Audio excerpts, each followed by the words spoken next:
Hello and welcome to this episode of Oral History of Evidence-Based Medicine and Evidence Synthesis.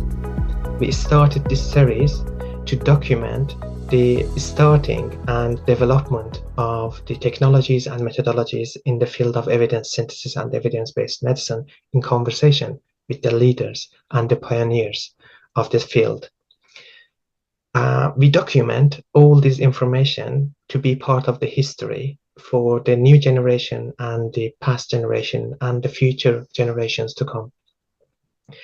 And the idea behind this is to make them aware of the effort that has been put and how a new paradigm and the shift in paradigm starts in this field. So today we are going to discuss evidence-based medicine itself.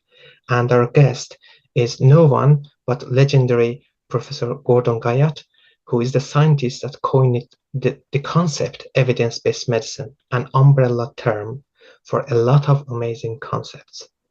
So, Professor Guyatt, thank you for accepting our invitation for this interview, and please tell us the story of evidence-based medicine. So first of all, it's my honor and privilege to be here, and it's wonderful to have the opportunity to tell the story. So one could start it with all sorts of background for probably the last 100 years or two in terms of the development of underlying frameworks and ideas that motivated evidence-based medicine. And of course, all new ideas, they appear to be new ideas, but they come from a background of much preparation and development. But I'll start with Dave Sackett. So Dave Sackett was my mentor. He was an extraordinary guy who, at an extraordinary medical school, McMaster was founded as a new medical school in the late 1960s with a dean who was still in his 30s and who had an idea of a medical school that would not have tests or examinations, that would all be small group problem-based learning, and that would let in people with backgrounds like mine. I was, I think, in the 7th class at this school, and my background was psychology and English, and I'd never done a biology course in my life. And so this was really an extraordinary experiment in medical education. And in keeping with these brilliant and original people who got the school started, John Evans was the first dean. They recruited a guy in his mid-30s who decided to start the world's first clinical epidemiology department, and that was Dave Sackett. So it was these young, completely innovative individuals who were doing something completely different. That was the setting of the medical school in which Dave Sackett was operating. And Dave Sackett noted the fact that medical education was completely devoid of teaching people how to read the medical literature. Doctors, nurses, anybody in medical education was not taught at all how to read the medical literature. Okay, so nobody had any idea how to read the methods and results. People said, okay, what do the experts in their discussion have to say about what I should do? That was essentially, that's how people did it within medical education. So Dave said, okay, maybe we should try and change that. And he had the notion initially of what he called critical appraisal. And so critical appraisal started as a classroom activity of, okay, here's some ways, here's an education of how to read the methods and results of scientific literature. And he started it as courses for residents, and he started it as a master's program in clinical epidemiology as the first chair of the world's first department of clinical epidemiology. And I came along as a medical resident and got interested in this. And so I enrolled in the master's program in what was then called a design, measurement, and evaluation. It's evolved into a master's, and then for close to 20 years, I guess, a PhD program in what is now called health research methods. So, but he was starting to teach critical appraisal and as a classroom activity. And then the evolution that Dave led, his next idea was bringing critical appraisal to the bedside. So now, instead of just being a classroom activity, it was something that arose when you were treating patients or seeing patients and managing patient care, excuse me, in the outpatient clinics and in the hospital.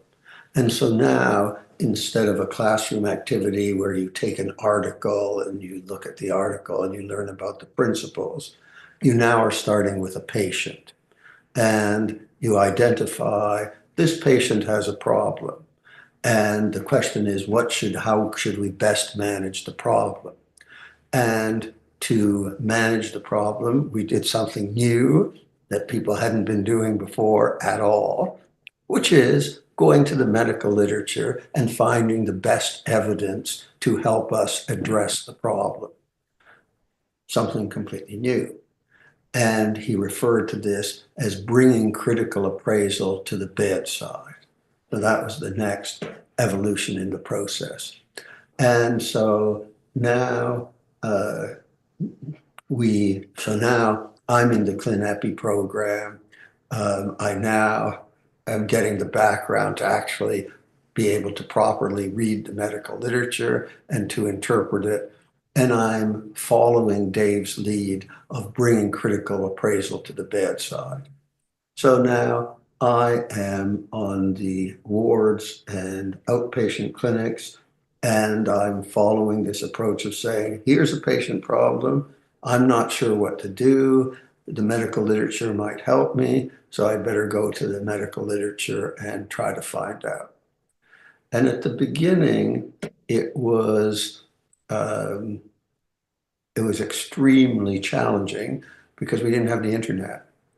And when I started, you would still go to the library and get these big index Medicus books and search through the index Medicus books to find the article. Then you would go to the stacks and find the journal, and you would pick out the journal and find the article. You can imagine.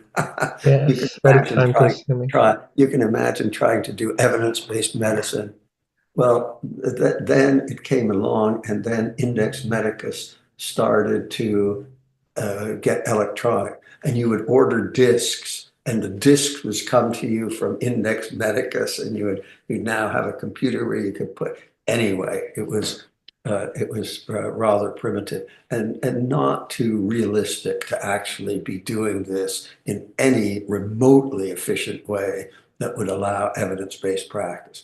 Fortunately, it wasn't too long before the internet came along, and the access to the information was revolutionized in a way that has led to today, where we have extraordinarily rapid access to everything. So that was things happen historically for a reason, and these things came together in evidence-based medicine, and the information revolution came together at more or less the same time to allow the phenomenon to happen. So I'm now on the wards, mainly in the wards, a little bit of outpatient, and I am applying this, bringing critical appraisal to the bedside. And this feels like something different. This feels like a different way of practicing. Nobody ever did it. Nobody ever said, what is the evidence? And if they did say what the evidence, they had no clue how to decide what's good evidence and what's not so good evidence. And now we were doing two things. We were starting to develop guidance or rules, I'd like to stay away from rules, guidance approaches to deciding what is more credible and what is less credible. And saying, starting with the patient and going to solve patient problems as opposed to an academic exercise. And this was a different way of practicing. And previously, how would you make your decisions? How would you use, obviously people had to decide what to do, but first of all, expert guidance by experts who themselves didn't know how to read the literature. And your local mentors, of course, and your clinical experience. And one joke about clinical experience would be after about 6 months as a clinical clerk, the clinical clerks would start to say, in my experience, okay? And so the idea was, because that's what everybody started to do and of course, we know the tremendous biases and human distortions in processing information. And I still remember some of the terrible things here, I'll just give you one. I was told that in a patient in atrial fibrillation, and we want to control the heart rate, just keep giving digoxin until the heart rate is controlled. I was actually told this, and in the and I think this was when I was still a maybe clinical clerk or just starting, but it was before I really got into it and learned. Anyway, so I did what I was told. I almost killed my patient, making her dig-toxic, because this was, of course, an idiotic way to handle things.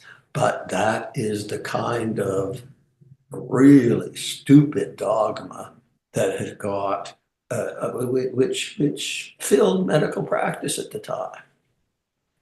So so now we have, now this feels really different. This feels like a different way of practicing medicine. And I got excited about the possibility of now that there was this transformational process, and I applied for and got the job as director of the medical residency program at McMaster University.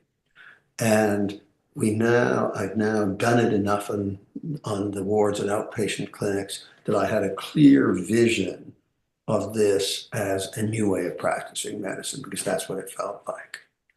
And so my mission when I took on as director of the residency program was to take this new way of practicing medicine and create a residency program that would bring residents in to learn this new way of practicing medicine.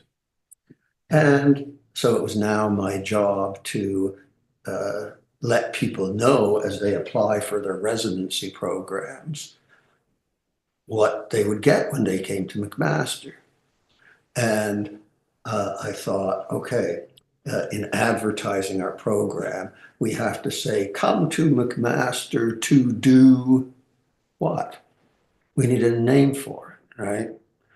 We needed some very brief name for, and then we would of course explain it, but it needed a name. So my first idea about this was to call it scientific medicine. And so now I was the new director of the residency program.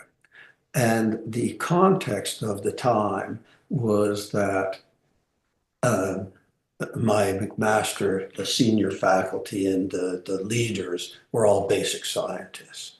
And at the time, actually, before, if you go back, I don't know, 50 years now, I guess,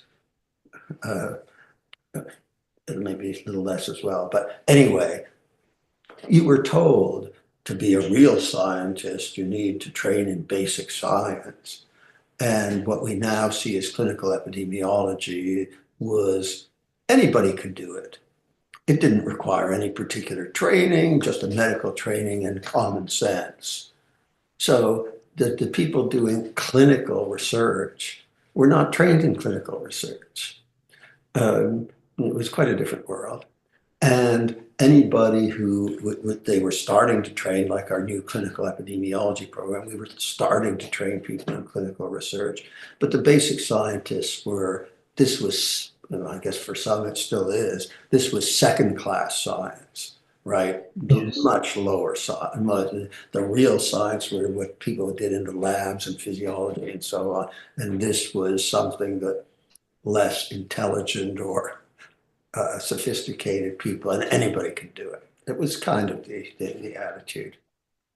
So now I was I was now introduced, as I put it, to explain what I wanted to do, I put a 10-page little description of what I wanted to do with the residency program, and I sent it around to all the faculty.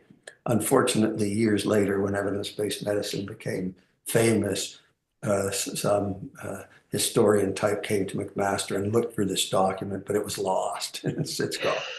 Anyway, just a little bit sad, but I sent this around. And then there was a meeting at which I was introduced. And I said, in this document, I said, explained what it was. And I said, now we are going to, our new residency program is going to teach scientific medicine.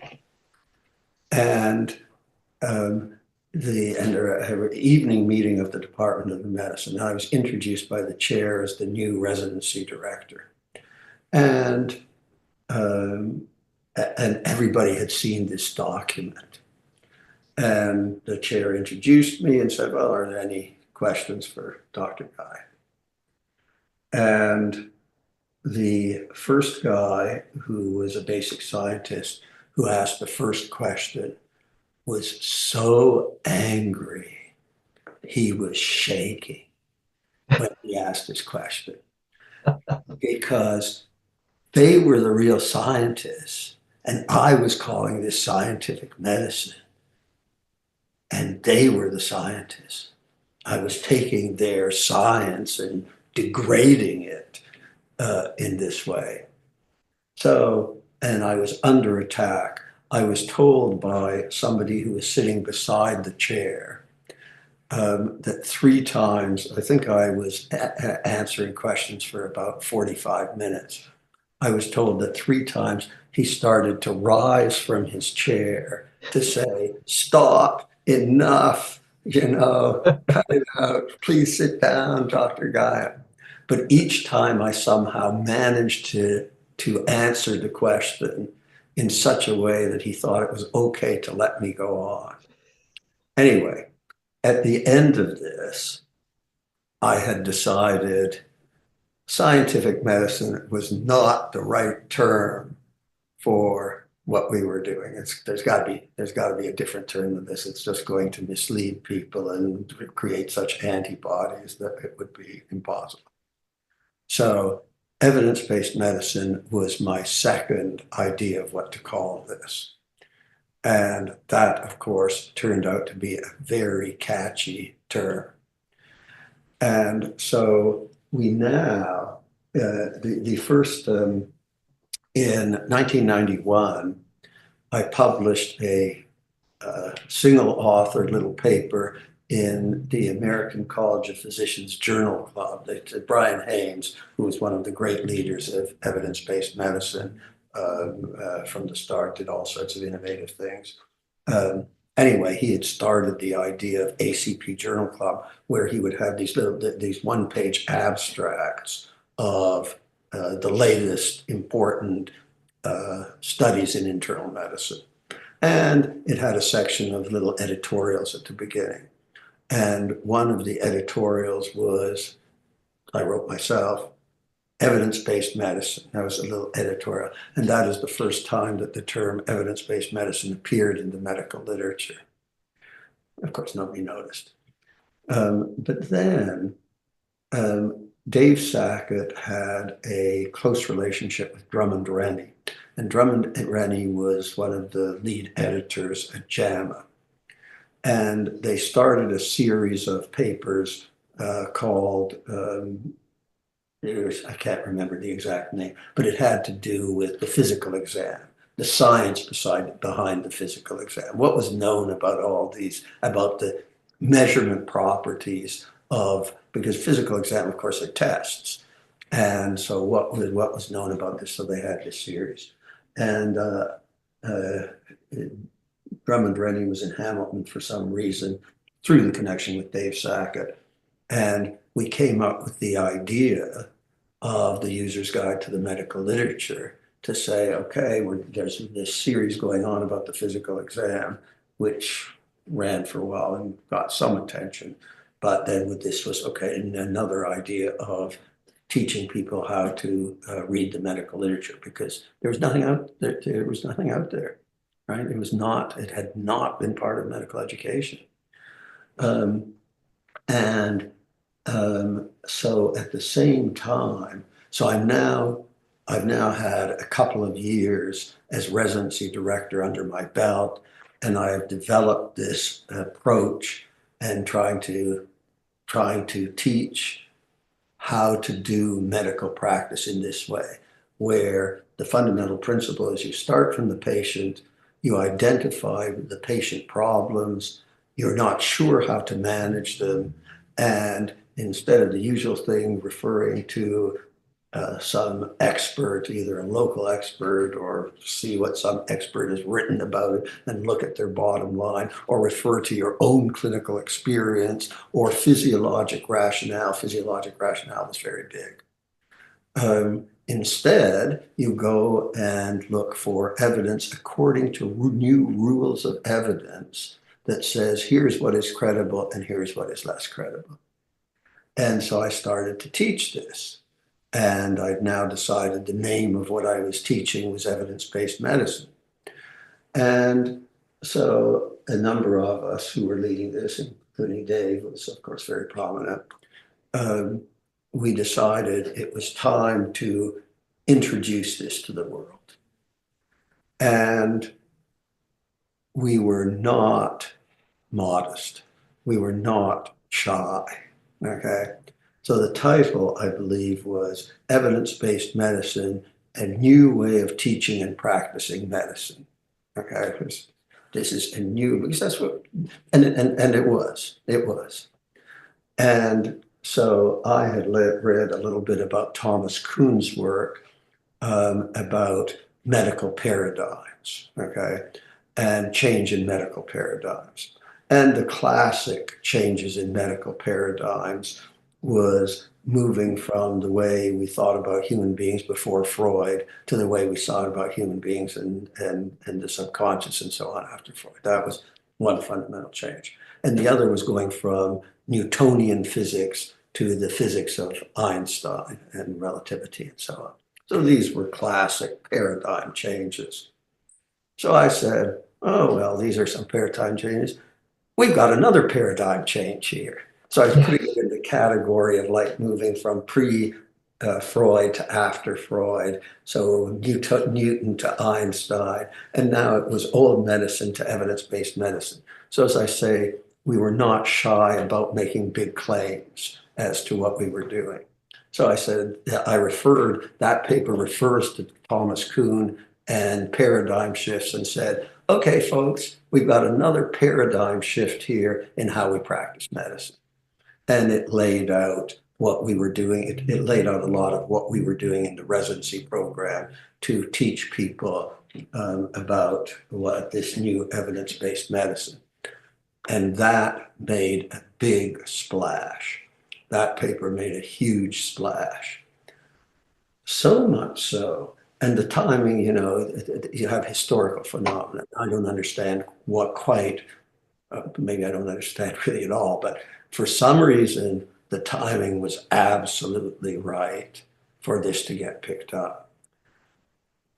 2 years later, 2 years after this paper is published, I get some advertising material from the American College of Physicians about their, some educational stuff that the American, and it starts out, in this era of evidence-based medicine, 2 years after this publication, we are now in an era of evidence-based medicine, extraordinarily rapid uptake, with, mind you, huge resistance and people pushing back in big ways, and people getting very angry.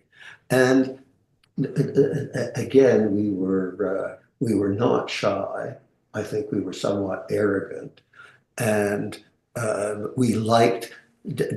Dave Sackett was a natural. He was a great leader and an innovator, but he liked upsetting people. Maybe not. He liked challenging people, but there was no worries about upsetting people. As a matter of fact, perhaps a little bit of enjoying upsetting people. So we were basically telling people, we were telling these experts, right? We were telling these experts, sorry, but your whole education and your whole training, there was a big piece missing. And we're telling clinicians, sorry guys, there's a big piece missing in your training. You thought you were practicing great medicine. Well, sorry, there was this big piece missing that actually is needed to practice medicine optimally. This was not welcome news. So you can imagine so there was very intense pushback on that. And as I say, we didn't downplay this in any way.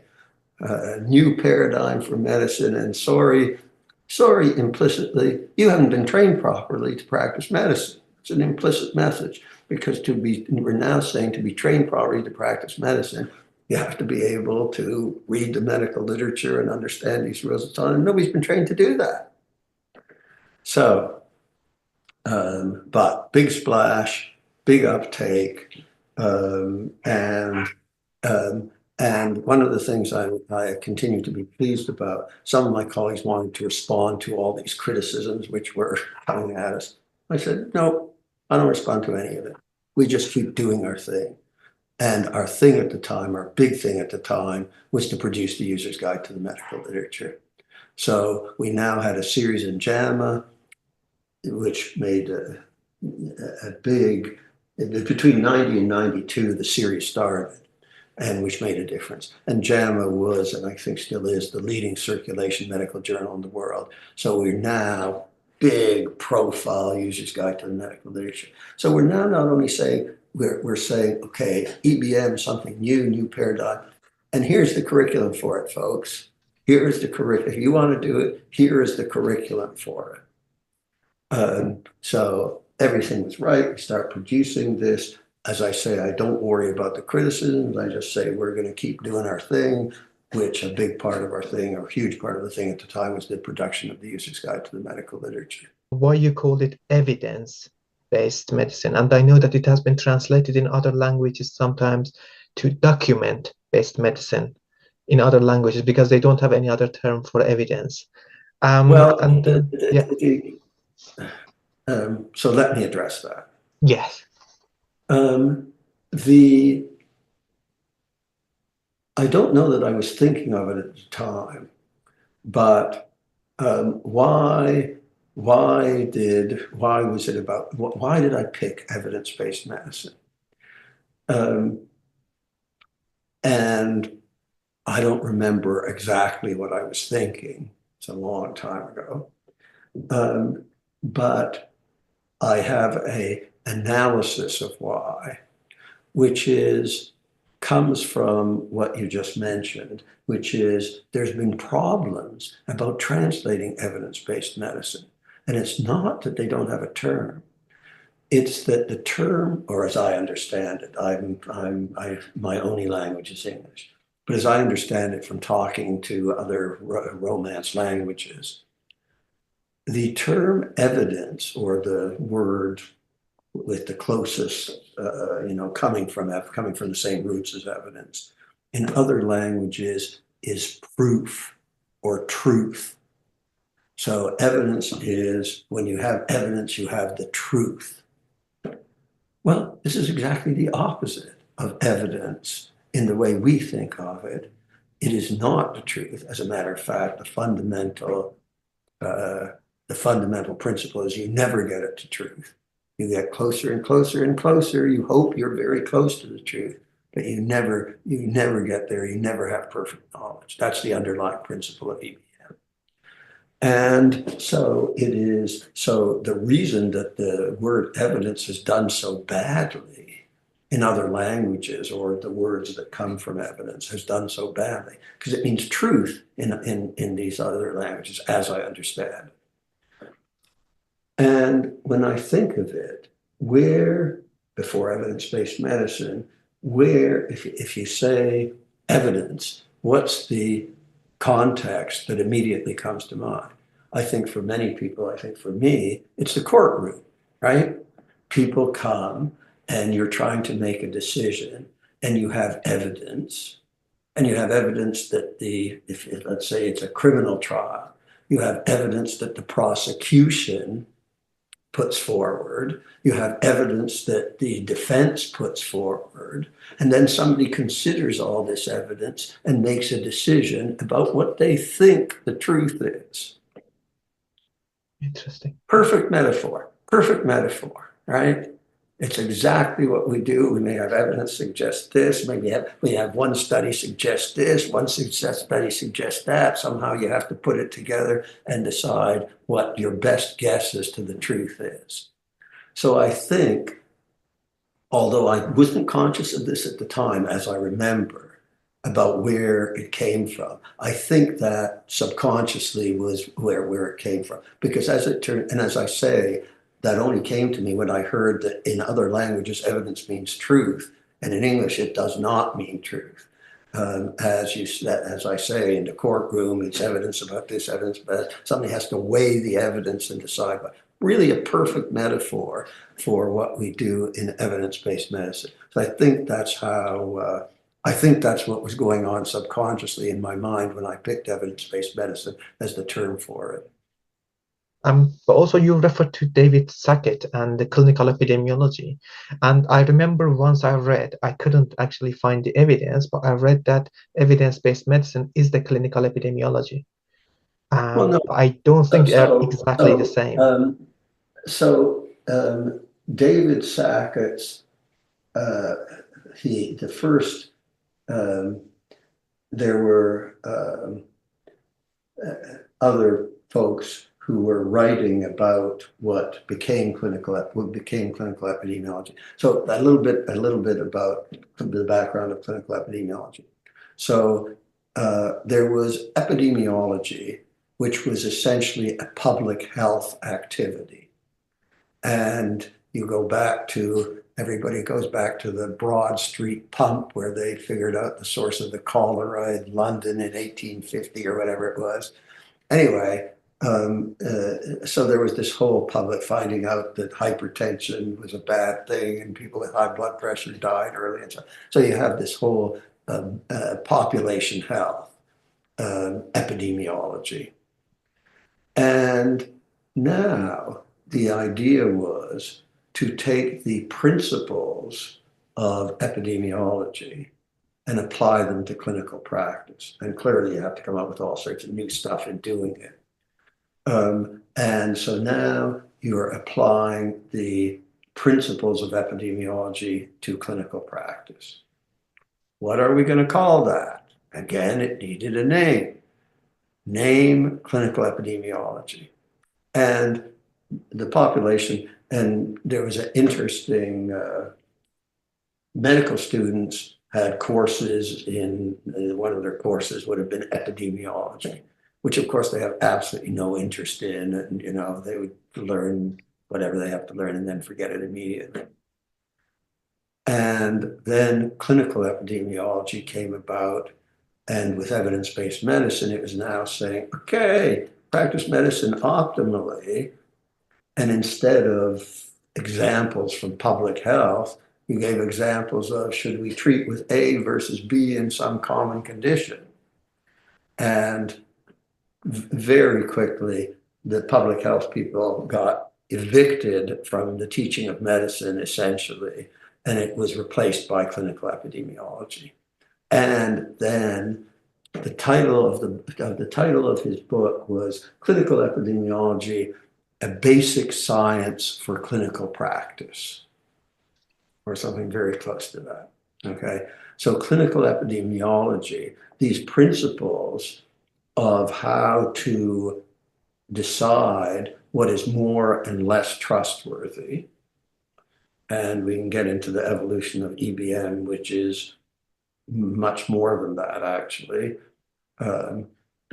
more and less in a way, because the how to decide what is more and less trustworthy, that's clinical epidemiology. The rules of guidance or structures for deciding what is more or less trustworthy, that's clinical epidemiology. Applying those principles to the practice of medicine, that is evidence-based medicine. And applying other things like I'm sure we will get to this in the interview, the knowing that evidence never tells you by itself what to do. Never.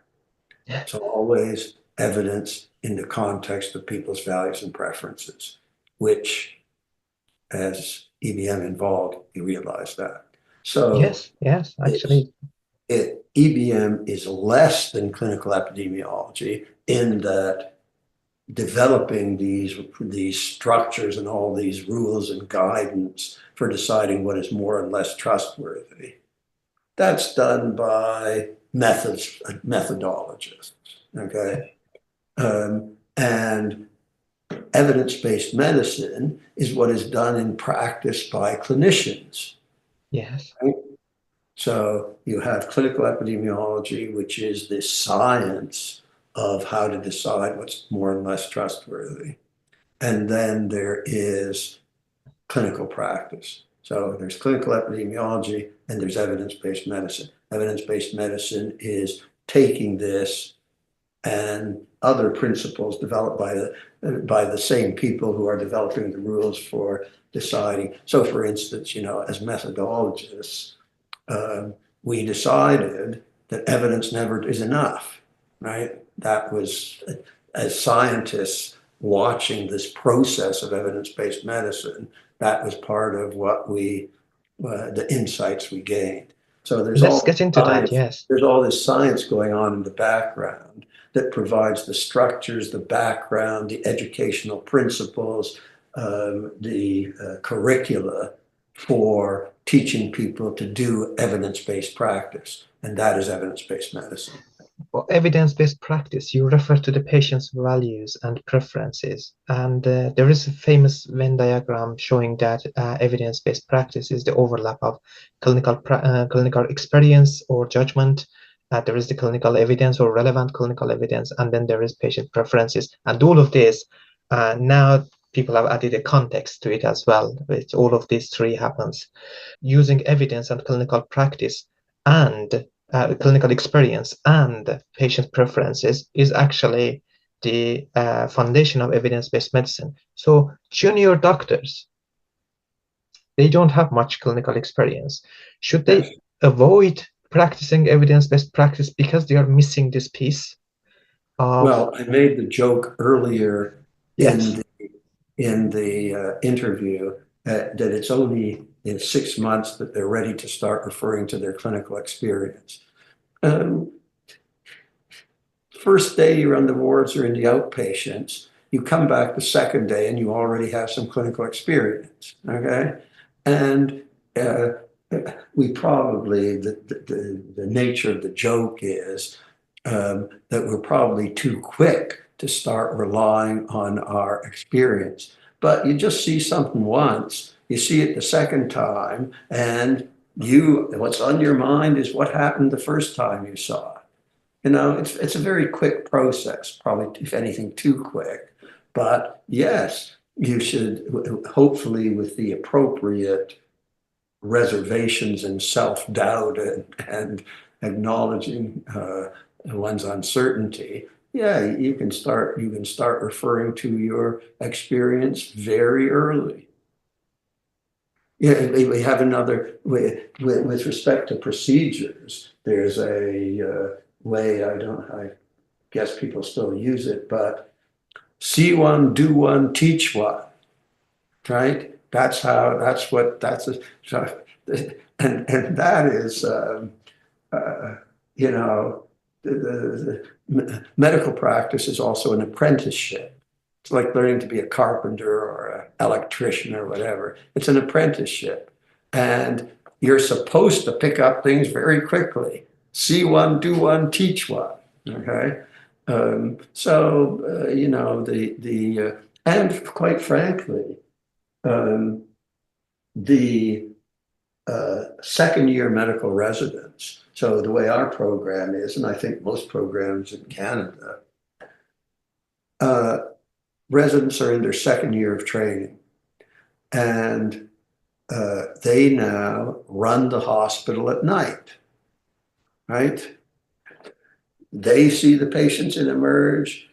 Yeah. The first year trainee sees the patients and refers to the second year trainee, who might just be in the first month of their second year of training. And they are deciding how to manage the patients in emergency. And then the next morning, the attending comes in and most of the time they get it right. Overwhelmingly, they get it right. Some of the time, no, the next morning you say, well, maybe this should be handled a little different. But the process, this apprenticeship process happens very quickly. That is a new way of expressing it. I haven't heard anyone putting it that way. And you mentioned about the clinical practice, the fact that there are questions raised, and then there is next day there are attending coming. There was something happened 20 years before the coinage of evidence-based medicine. In 1971, a librarian called Gertrude Lamb, or Trudy Lamb, in Kansas, got funding from National Library of Medicine, and they started a program called clinical librarianship. And the idea was to take the literature, not necessarily critical appraisal, just take the literature from the library to the clinic by the patient's bedside and give it to the clinicians. So the librarians were actually in the clinical rounds. They were taking the questions, presenting the literature. Because of this index medicus problem, the time, and the doctor's time was valuable. They shouldn't waste time. So, and then the next morning, in the morning report, the librarians were there to present the evidence and discuss it with the doctors. And that was sort of the start of clinical librarianship. Now it's called also informationist role, and there are hundreds of them all over the world. Some of them are actually specialists.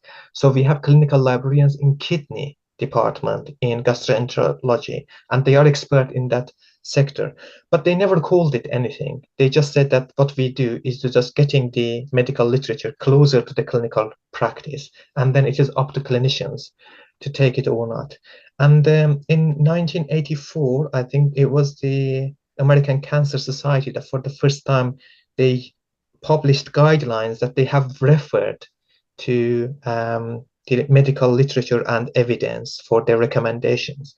But they were like preliminary stages coming toward what we nowadays calling evidence-based medicine. Were there other developments that we are not aware of that happened before 1990s that led to like prepare the ground for the evidence-based practice? Okay, so first of all, we tend to be ahistorical, and it's probably a sad story that I didn't know what you just told me until you just told me about this librarian bit. I didn't know about it, okay? So it was, you would have thought this would be part of the background that inspired us, right? Yeah. Because it's trying to do the same thing. Or you were unaware of this is happening in another country? I was unaware until today, until just now. I was unaware of what you just told me. So clear, and this is again what I said earlier in this. Even if I was unaware, in a way, it was preparing the ground. This is what my notion of the science and the basis behind it. All this stuff is going on, and even if I don't know about it, it's in some way influencing the way people think about things and talk about things that prepare the ground. Well, the other thing was thalidomide and what happened, the thalidomide crisis and all the deformities and so on, and people got the notion, man, this is a problem, Yes. and we had better change our standards for getting drugs out there and use. And the whole transformation of the FDA of insisting on the standards of getting drugs approved, which happens in parallel, the first randomized trials in tuberculosis in the 1950s. Interesting. And then in the 1960s, you start having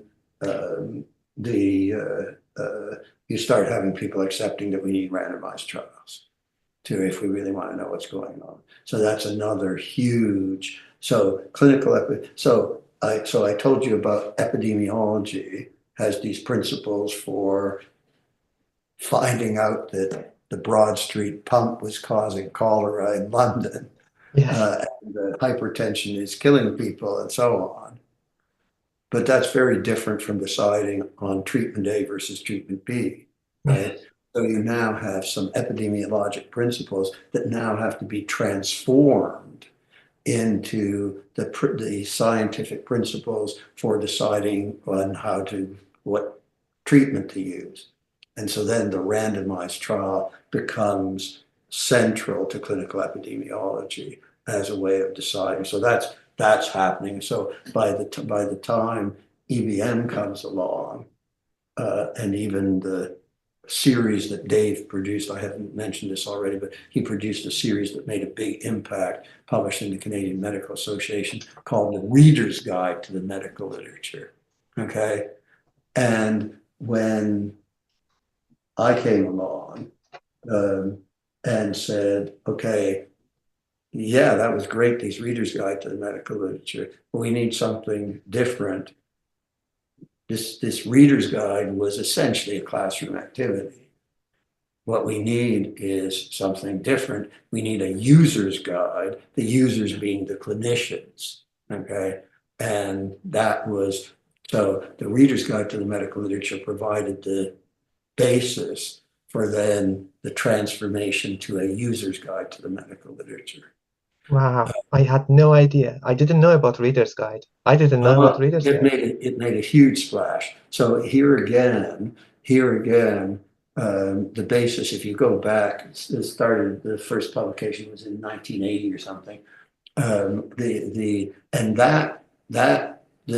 When I appeared on the scene to do clinical epidemiology, the Reader's Guide to the Medical Literature was already around.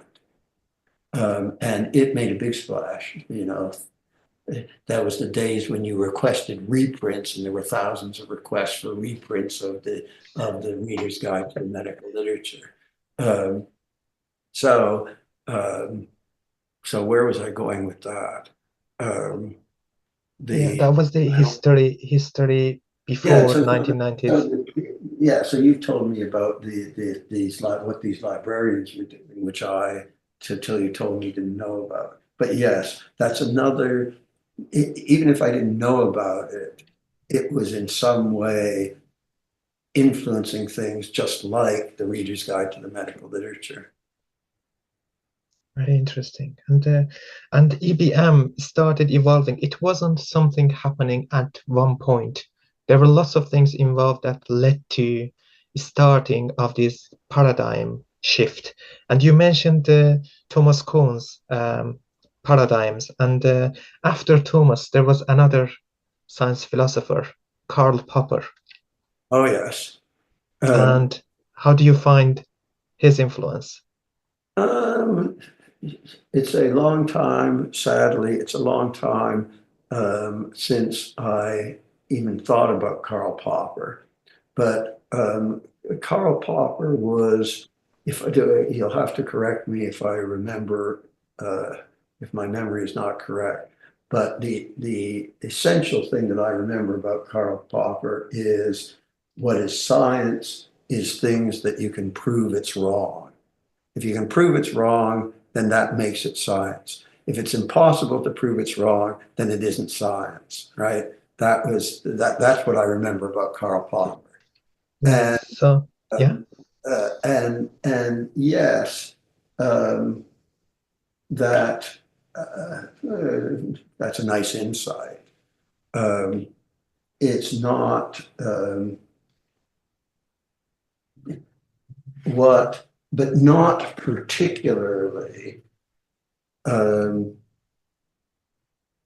much more essential to EBM in terms of fundamental principle is not the principle of, what did he call it, of, anyway, the fact that you can prove something's wrong. He had a word for it that I'm forgetting.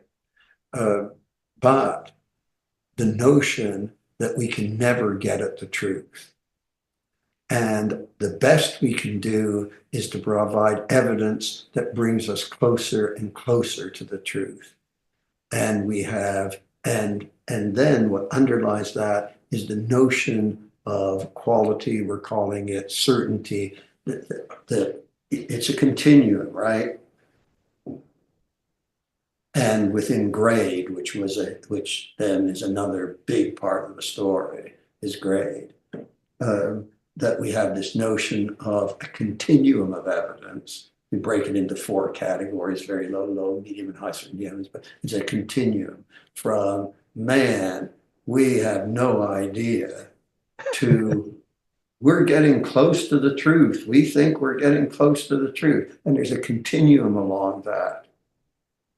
That is much more than Popper's, you can prove it's different.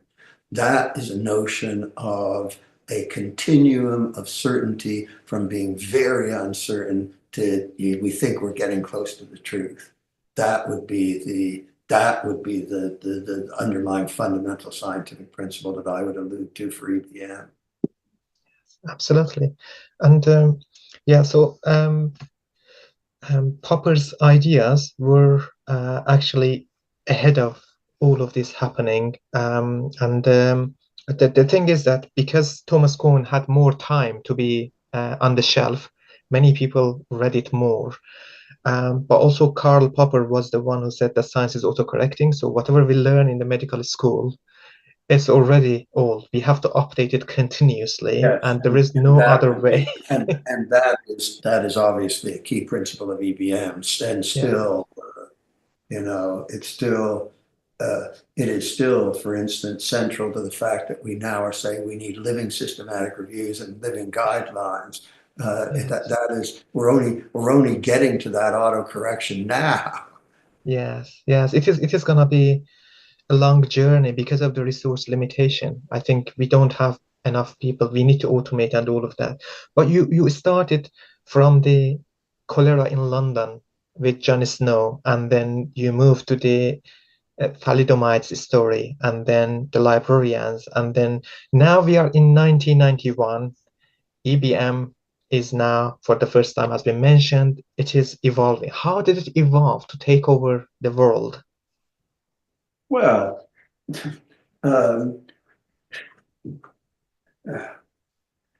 the evolution and the taking over the world are 2 different stories. The taking over the world, the fundamental of taking over the world, happened with remarkable rapidity. I told you, 2 years after that JAMA publication, people are talking about this era of evidence-based medicine. That was before any evolution at all, right? Enough people got it. So one of the things that comes to mind, people have, leaders at my institution are always looking for money from rich people to fund. I'm sure every university in the world is always looking for, in medicine and other areas, money from rich people to fund their work. Nobody's been able to find money for a chair in evidence-based medicine because, or at least one reason for sure this happens. When you tell people about evidence-based medicine and say, oh, before clinicians had no idea how to read the medical literature, we didn't know the principles of deciding what's more and less trustworthy. The general public says, what are you talking about? Of course, people find it extraordinary that it wasn't always this way. You know, this is obvious. I had a high school friend who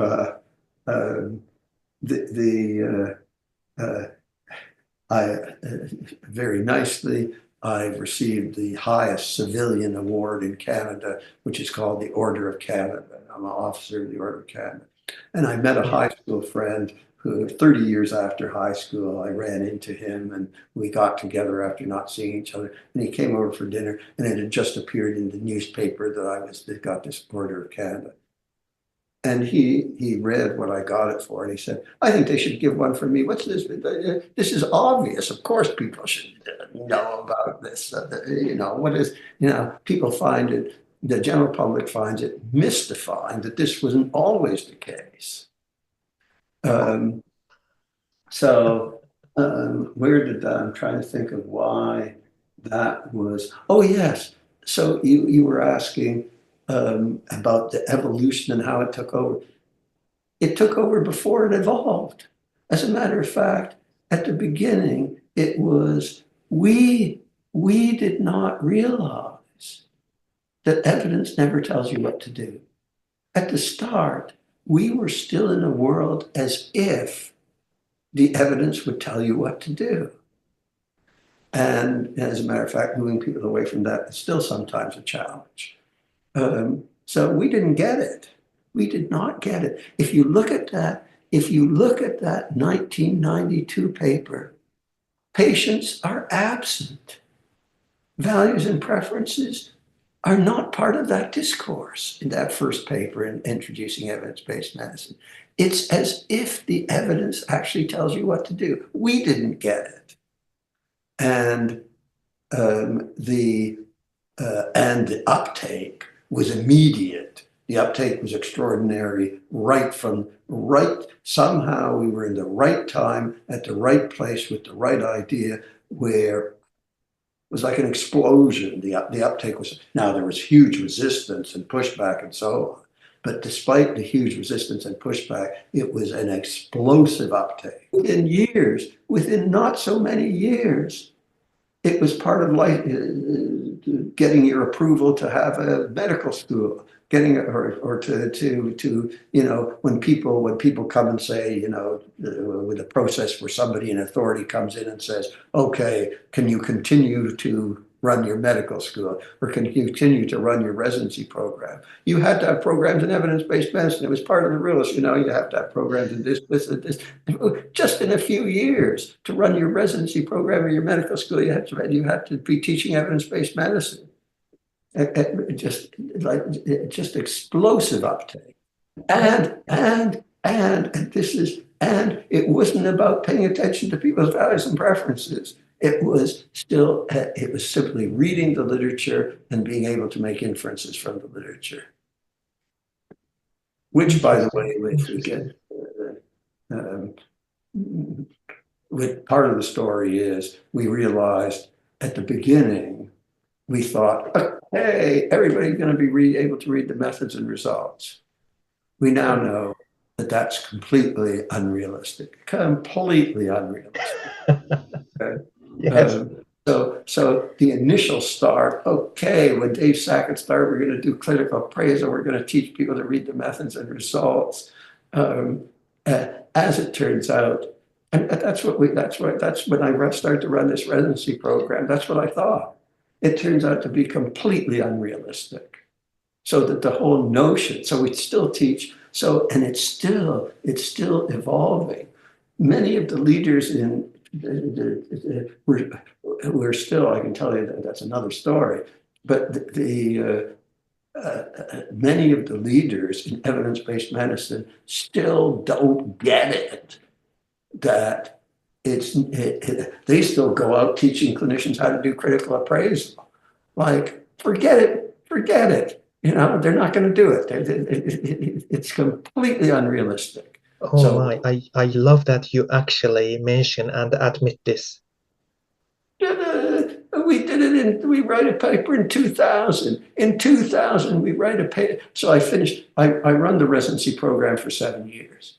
What do I learn in 7 years? I learned that my notion that I started with is that they're all going to read methods and results is completely ridiculous. It turns out to be completely unfeasible. You need master's level training to do that, right? You need, and I tell the story. And I had forgotten. When I started a residency program, I had forgotten. We had this completely misguided notion. And when it started to dawn on me, when I saw what was happening, and I saw, man, this is completely unrealistic, I remembered the following. When I was a resident, Dave Sackett and Brian Haynes were teaching a course on critical appraisal of the medical literature. And it was a 12-week course, and you did randomized trials and prediction on it. And I can't remember how exactly they ran. So I did the course. And you would think, with what happened subsequently, I would be an exceptional student in this course. You would think so. Okay? I would be somebody who'd pick it up very quickly. So I thought, oh, this is great. And I then finished the course, and I started to read the methods and results. And I couldn't make head nor tail of it. At the end of this 12-week course, I was completely unequipped to read it. And I gave up. I said, forget this. I'm wasting my time. I can't make head nor tail of this.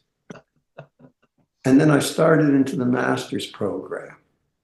And I did the introduction, first course.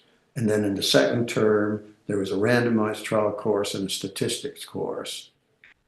And so the program started in July. And by mid-October, I had done the first basic course, and I was halfway through my randomized trial course and my statistics course.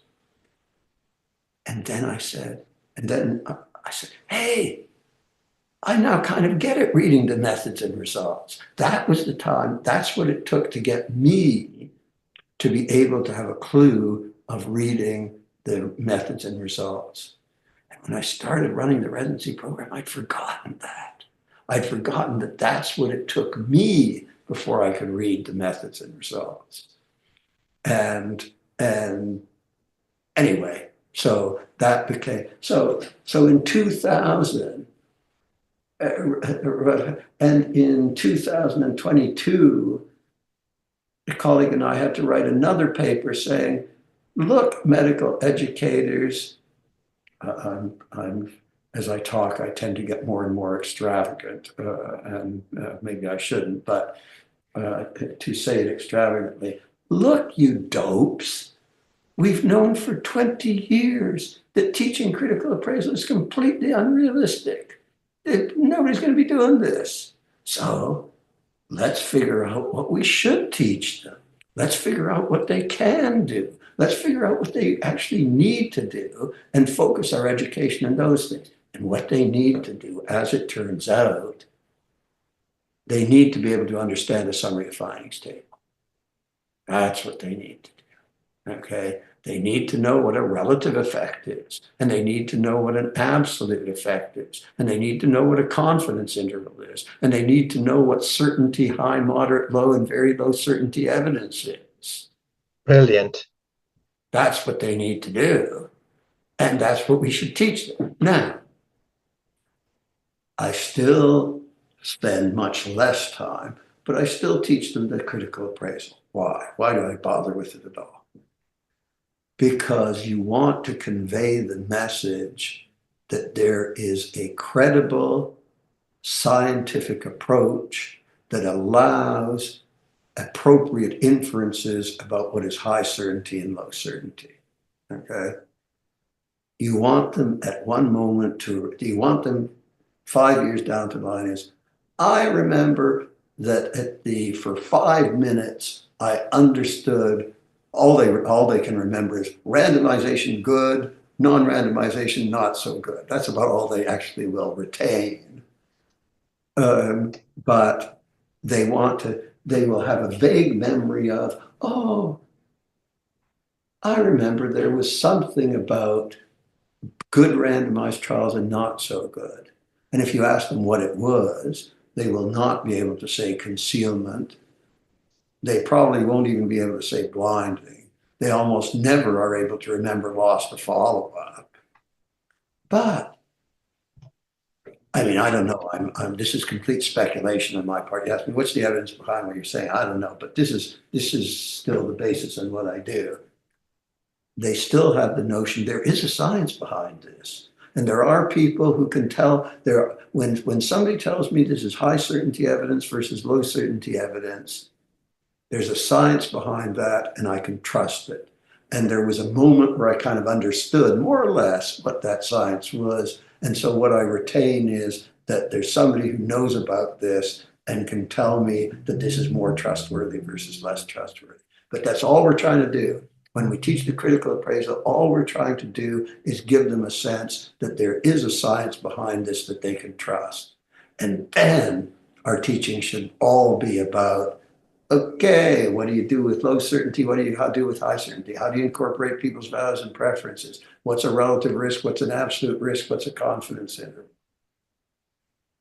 Wow. And I mean, I had a lot of questions, and I had to withdraw many of them because of the explanation that you just made, and I didn't expect this this notion coming from you that because at practice, many of us, and You I've are asked not it. the only one who hasn't noticed it. We wrote it first in 2000, and we wrote it again in 2022. Yes.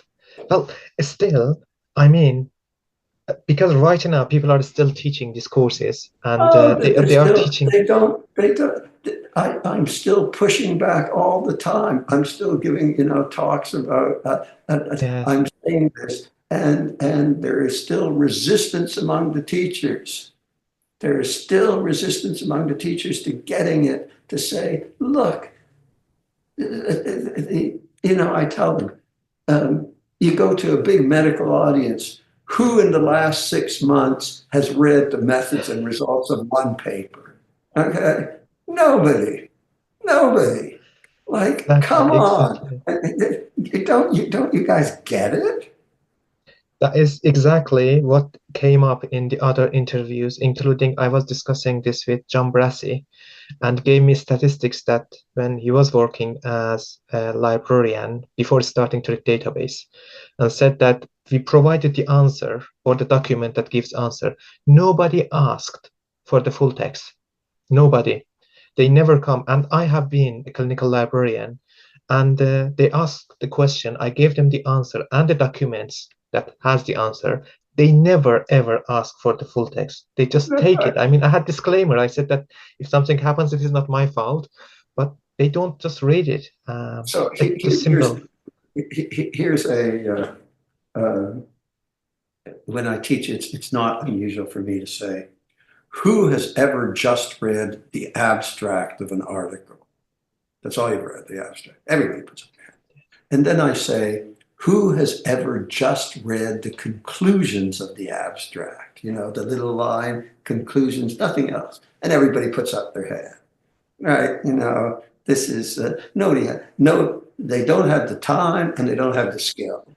Right? Neither one. So let's recognize that that's what's going on.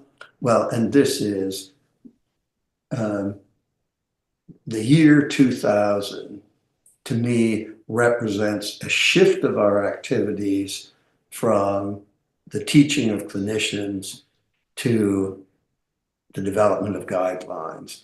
And if you're teaching anybody, you're teaching the people who sit on the guideline panels. They should have a little more sense of what is trustworthy and untrustworthy. Maybe not much. Maybe they still rely on the methods people who are, because of course every panel should have methods people. But you want they should understand it. The people who sit in the guideline panels should understand it a little bit better than the clinicians. So that is how, because you just referred that when you asked the crowd who has read the abstract, they say yes, conclusion yes. So you decided that actually what they need is a summary, and they just don't necessarily need the method. Yeah, and maybe it's even unrealistic to get them so far to read the summary of findings tables. But I still have that. I may still be naive, but I think it still is a goal to get them to be able to understand the summary of findings table. They need to know whether the summary of findings table is the right format. I think it's a lovely format, but it is. They still need to. They need to be able to know the magnitude of the effect, and they need to understand that what patients are interested in is absolute effects and not relative effects. And they need to have a notion that there is higher certainty and lower certainty, and the implications for when there's higher certainty and lower certainty. That they need to practice medicine optimally. That they need. Yes. And I can understand why you shifted lots of efforts from there to developing clinical practice guidelines, because in my experience, if there is one document that they would read, is the clinical practice guideline issued by their professional society. That they do. Yes. And then better than that, they are even lazier, because then they go to the UpToDate. I was just going to say, okay, and they're right. They are right to go to UpToDate. Okay. Now, I am hugely biased because I tell some people, what's the thing, if I'm asked, what's the thing that you've done that's most important? And I could pick several things, but one answer that I might give is, for the last, I don't know, 15 or 20 years, I lose track of everything. I have been a consultant with UpToDate, and my job is to get them to be evidence-based. And 15 or 20 years ago, I had a huge victory with UpToDate in adopting grade. And now UpToDate has over 10,000 graded recommendations. And they're still inviting me back. I could tell you more about the UpToDate story, but I'm obviously now hugely conflicted and hugely biased, but it's better than any of these specialty. It's better than any of these specialty things, and it's because the in-house deputy editors are actually primarily responsible for what gets in there. Have had 15 or 20 years of my coming regularly to UpToDate to teach them about grade. Absolutely. Wow, that is. I think it's a great shift, and I saw your paper. I think it published a few months ago about the evidence-based medicine methods have become too complex. And I'm because we also develop clinical practice guidelines, and I have seen that these grade guides keeps getting published in Journal of Clinical Epidemiology, and I don't know a single person in the world that could claim that has read all of them or knows how to practice it based on all these published guidance. It is far too complex. Right. And so, hopefully, within the next 6 months, a series of 7 papers will appear in the British Medical Journal about core grade. Okay, that's good to know. So those 7, if I read them, I could do the grading and I could understand if I read the summary of fine. Okay, that is the best news I think our community have received so far. Yeah. So I'm getting back to the student's perspective. So Yes. you said that you went to these courses that David Sackett, so you were a student in critical appraisal course, and then you Yeah, I was started I teaching. was a medical resident Yeah. who said, "Oh, there's this critical appraisal course," and I go to see. Yes. And then you started teaching to Then your, I went yeah. into the clinical epidemiology master's program. And as I told you, after 5 months in the program, I felt I could read the medical literature. I could read the methods and results. After 5 months in the master's program, I'd got to the point where I could actually do it. And then, since I could do it, I could start to teach it. And how were the medical residents, medical students thought about this? Didn't they say that I just need more patients? Didn't they say that I'm here to learn? I'm now putting out the advertising my residency program. Yes. And I'm saying, if you come to McMaster, you're going to learn evidence-based medicine. And get used to it, right? If you apply to this program, this is what's going to happen. Okay. So the first couple of years that I ran the program, it was from residents who obviously had come to McMaster before there was evidence-based medicine. So you could excuse them for not being too interested. However, I'm the boss, right? And I say, okay, guys, this is about evidence-based medicine. And what are they going to say? Okay, I'm the boss of the program. And we started instituting all this stuff because I started in 1990. And in 1992, we wrote the Evidence-Based Medicine Manifesto. So I went charged full ahead. Okay, residents, you're now going to be learning evidence-based medicine. And what are they going to say? They didn't have much choice in the matter. And then I've told you very quickly, the leaders in medical education say to be accredited, your program has to be teaching evidence-based medicine, right? It becomes, okay, it's something it's got to be it's part of it. And then they start sticking it in your licensing exam. So, okay, then you really know you better do it because it's in the licensing exams. That is how. So they didn't complain or they didn't say anything like we need to see more patients rather than reading papers or something like that. Uh, Not in my environment, but my environment was um, you know, I was the boss of the residency program, and I'm in one of the amazing things that happened to me, not just coincidentally, the town I was born in, the only medical school I was eligible for, happens to have the best clin-epi department in the world, right? Coincidence, amazing series of coincidences. I'm where I am because of a series of remarkable coincidences. Anyway, but that's the environment we're in. Nobody's going to complain about it. I mean, they might grumble to themselves. They might have, for all I know, they were all sitting over a beer and saying how awful it was. But they're not going to say that publicly.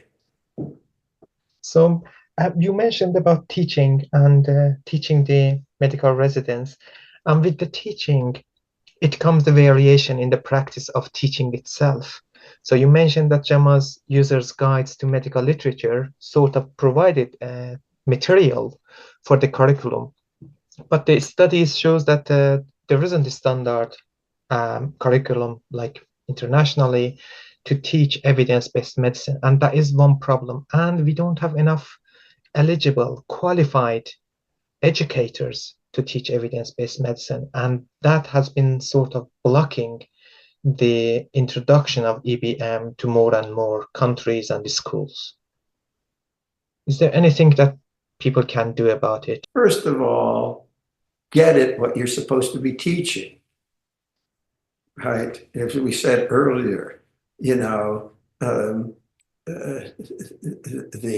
if you get it about what you're supposed to be teaching, what you're supposed to be teaching is stuff that every clinician should know, right? So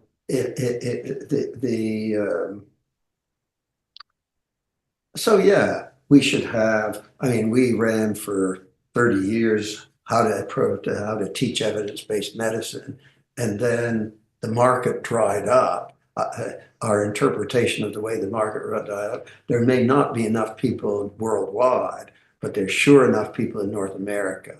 We've trained 1,500 people ourselves, and the schools, to get accredited in North America, to get accredited, you have to show you're teaching it, right? When the accreditation comes around, they say, okay, what are you doing to teach evidence-based medicine? And they say, we're doing this, this, and this.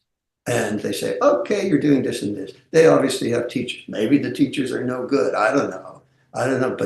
But in North America, you have to, in medical schools and now in nursing schools and everything, to get accredited, you have to prove to the accreditors that you are teaching EBM. So everybody thinks they're teaching it, whether they are or not, or how well they're doing it, I don't know. But everybody in North America thinks they're teaching it. Yes, it is. I think it's gonna take a long time because it was about 15 years ago that I went to the first training of trainers workshop on how to teach evidence-based medicine. Paul Glasziou was teaching it. Is this at Oxford? No, it was in Iran. So really? Yes, the first time I went, and that was one of my questions. So we have invited Paul Glasziou from Australia or from Oxford at the time to come to Iran to teach that. And I said that that's not good because we don't have anyone. And we were expecting that with these 5 days, we become the trainers. We become the teachers. And the 5 days gone, and I was left with a lot of materials and a lot of work to do. I had my own work, and beside it, I had to learn. And I thought that it wasn't useful. That's how I started reading books, because I thought that the course is not enough. But that is the main issue that I think the world has got. We don't have enough educators and we don't have enough local or national educators in countries to evidence-based practice. Right. And, okay. yeah. So there has to be. So what has to in the countries that you're talking about, I presume you don't have to show that you're teaching evidence-based medicine to be accredited. No, to the best of my knowledge, no. I think that is the key thing. Okay. Because you do have, I presume every country in the world has accreditation processes for, okay. So you need to get into the accreditation process that you have to show you're teaching it.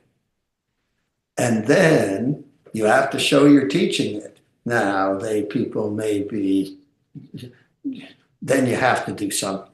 You have to at least fake it. You have to at least fake it that you have people who are teaching it. And if you at least have to fake it, that you have to do something.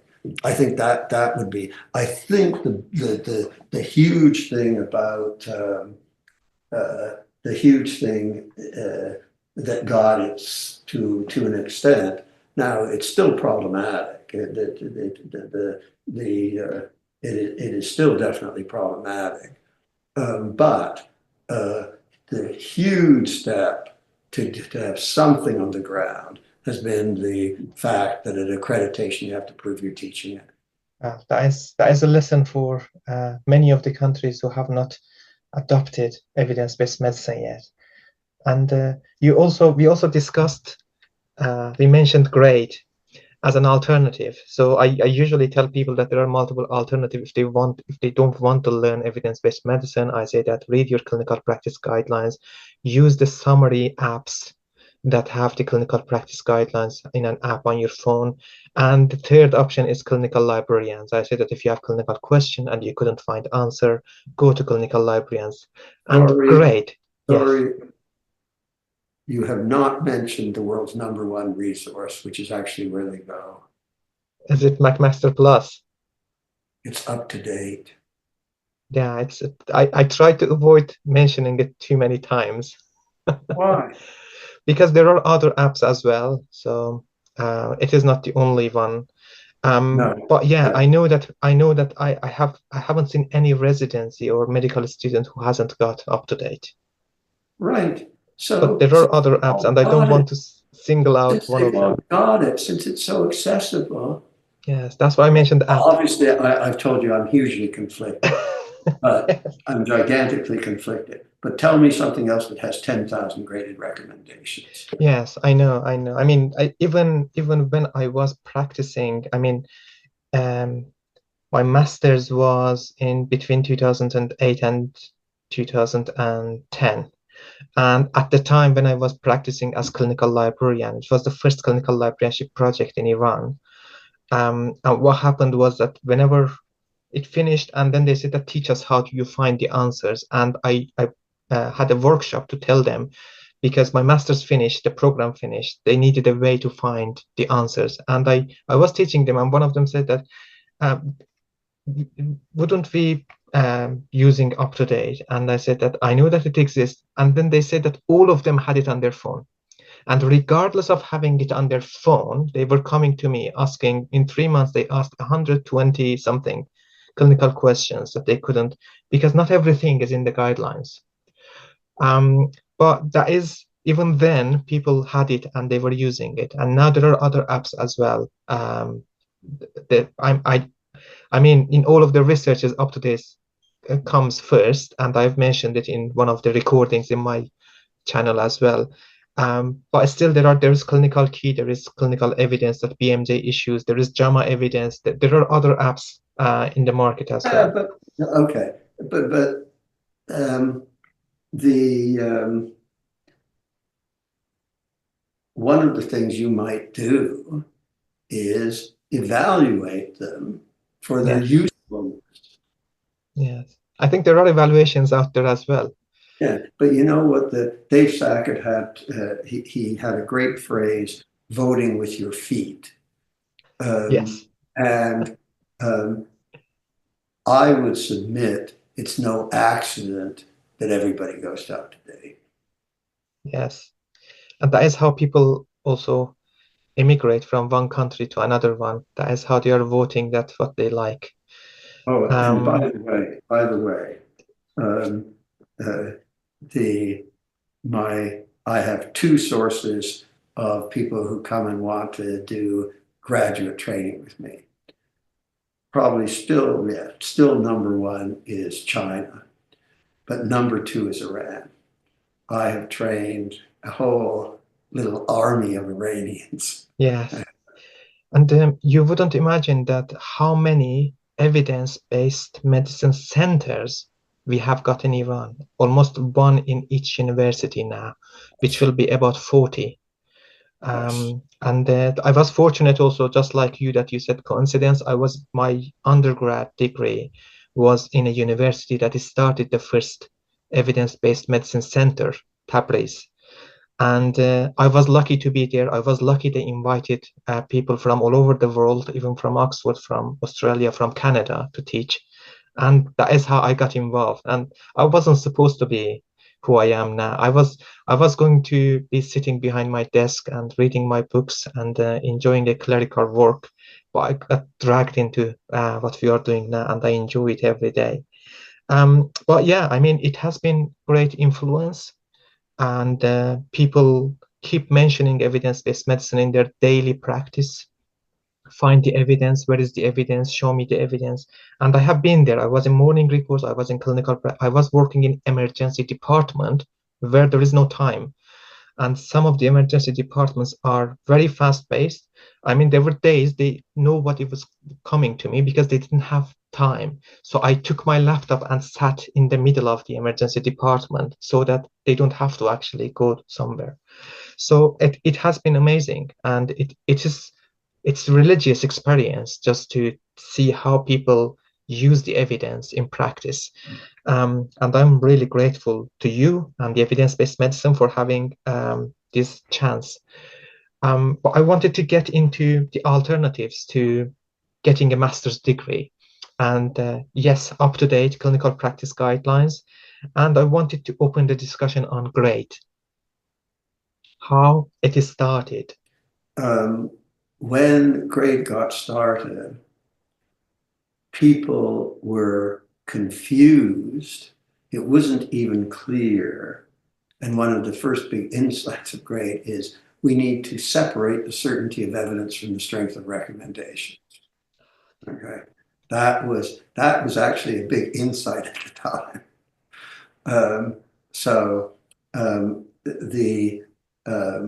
personally, I think most people who use grades say we have synonyms for the credibility of the evidence. They are the quality of the evidence. They are our confidence in the evidence.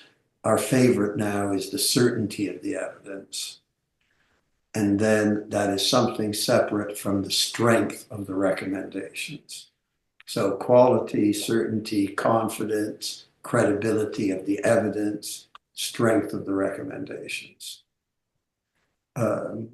So what happens?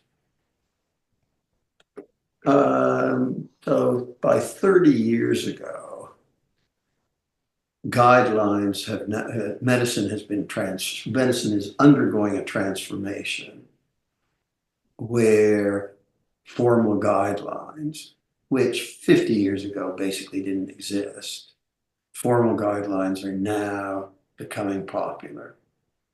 And specialty organizations are getting the message that they can make money over guidelines and their status and influence will increase if they are producing these guidelines. And they begin with some vague understanding that some evidence is more credible than others, and that some recommendations should be strong and weak. They're in a fog so that they don't even have a clear difference between certainty of evidence and strength of recommendations. But they're beginning to notice that all advice is not the same, that sometimes we can give advice with confidence, and much of the time we can't. In the vaguest way, they're beginning to get it. And so they are producing systems for some with a little more understanding than others, but they are producing systems for essentially rating the certainty of the evidence and the strength of recommendations. And there are dozens of, everybody's producing their own. And for all these specialty organizations, and there's the Scottish Intercollegiate Guideline, and there's Oxford, everybody's producing their own systems. There are dozens of them around. And nobody can, and most of them are, nothing's really well worked out in our opinion, of course. And most of them are completely hopeless. And everybody is completely confused. Completely confused. Nobody can figure out any of this stuff. So Andy Oxman, who trained with me and was in Norway at the time and still a very good friend, Andy says, we need a definitive system to rate the certainty of the, I'm using current language, the certainty of the evidence and the strength of recommendations. And this seems like a good idea. Now, I've had a number of ideas in my career that were really good ideas. Some of them have had extraordinary success, and many of them have had no success at all and been completely forgotten, okay? And at the beginning with grade, you know, with what became grade, who knows? So in the year 2000, No, in the year 1999, I was at Andy Oxman's house in Norway. And you probably have some idea of what it's like in the summer in Norway. There is no night, okay? There is no night. It is, and of course, the winter, there's no day. But anyway, and we were up half the night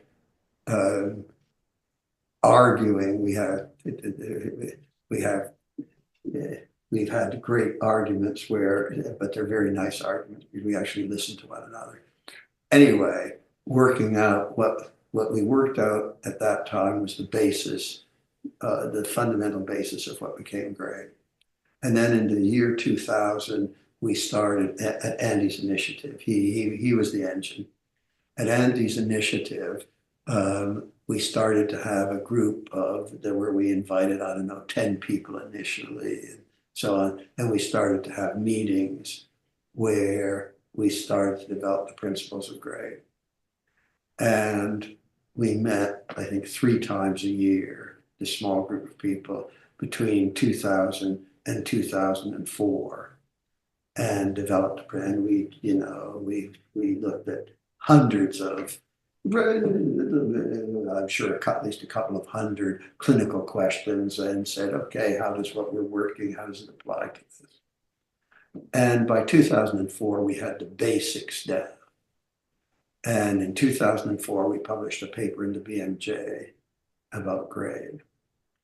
And like EBM, not quite with the same rapidity or a slash, but like EBM, this was an idea coming at the right time in the right place. So there was pretty quick uptake. That 2004 paper was not great. It was okay, but it was not great. But then we made a pitch to the BMJ about a series of papers about grade. And we ended up, there's three of the core papers, there's 6 in this series in the BMJ, directed at clinicians. It was to say, clinicians, you're going to be seeing a lot of grade. And by 2008, the title of between 2004 and 2008, it happened pretty quickly. The title of the paper, of the first one, was Grade, an Emerging Consensus. Okay, there was already an emerging consensus that this was better than anything else that was out there. And so we published a series of papers in the BMJ. And that again was, and they were good. And that then was another big step forward in getting the uptake.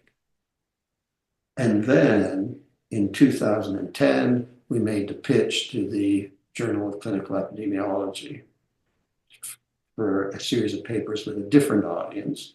This audience was for the systematic review authors and the guideline authors. And so that was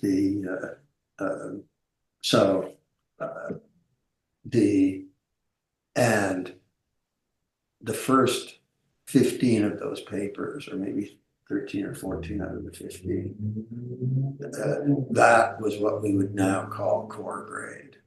The focus then was on comparing treatment A to treatment B and what you needed to do to compare treatment A to treatment B, and how to get the certainty of the evidence and go from the certainty of the evidence to the recommendations.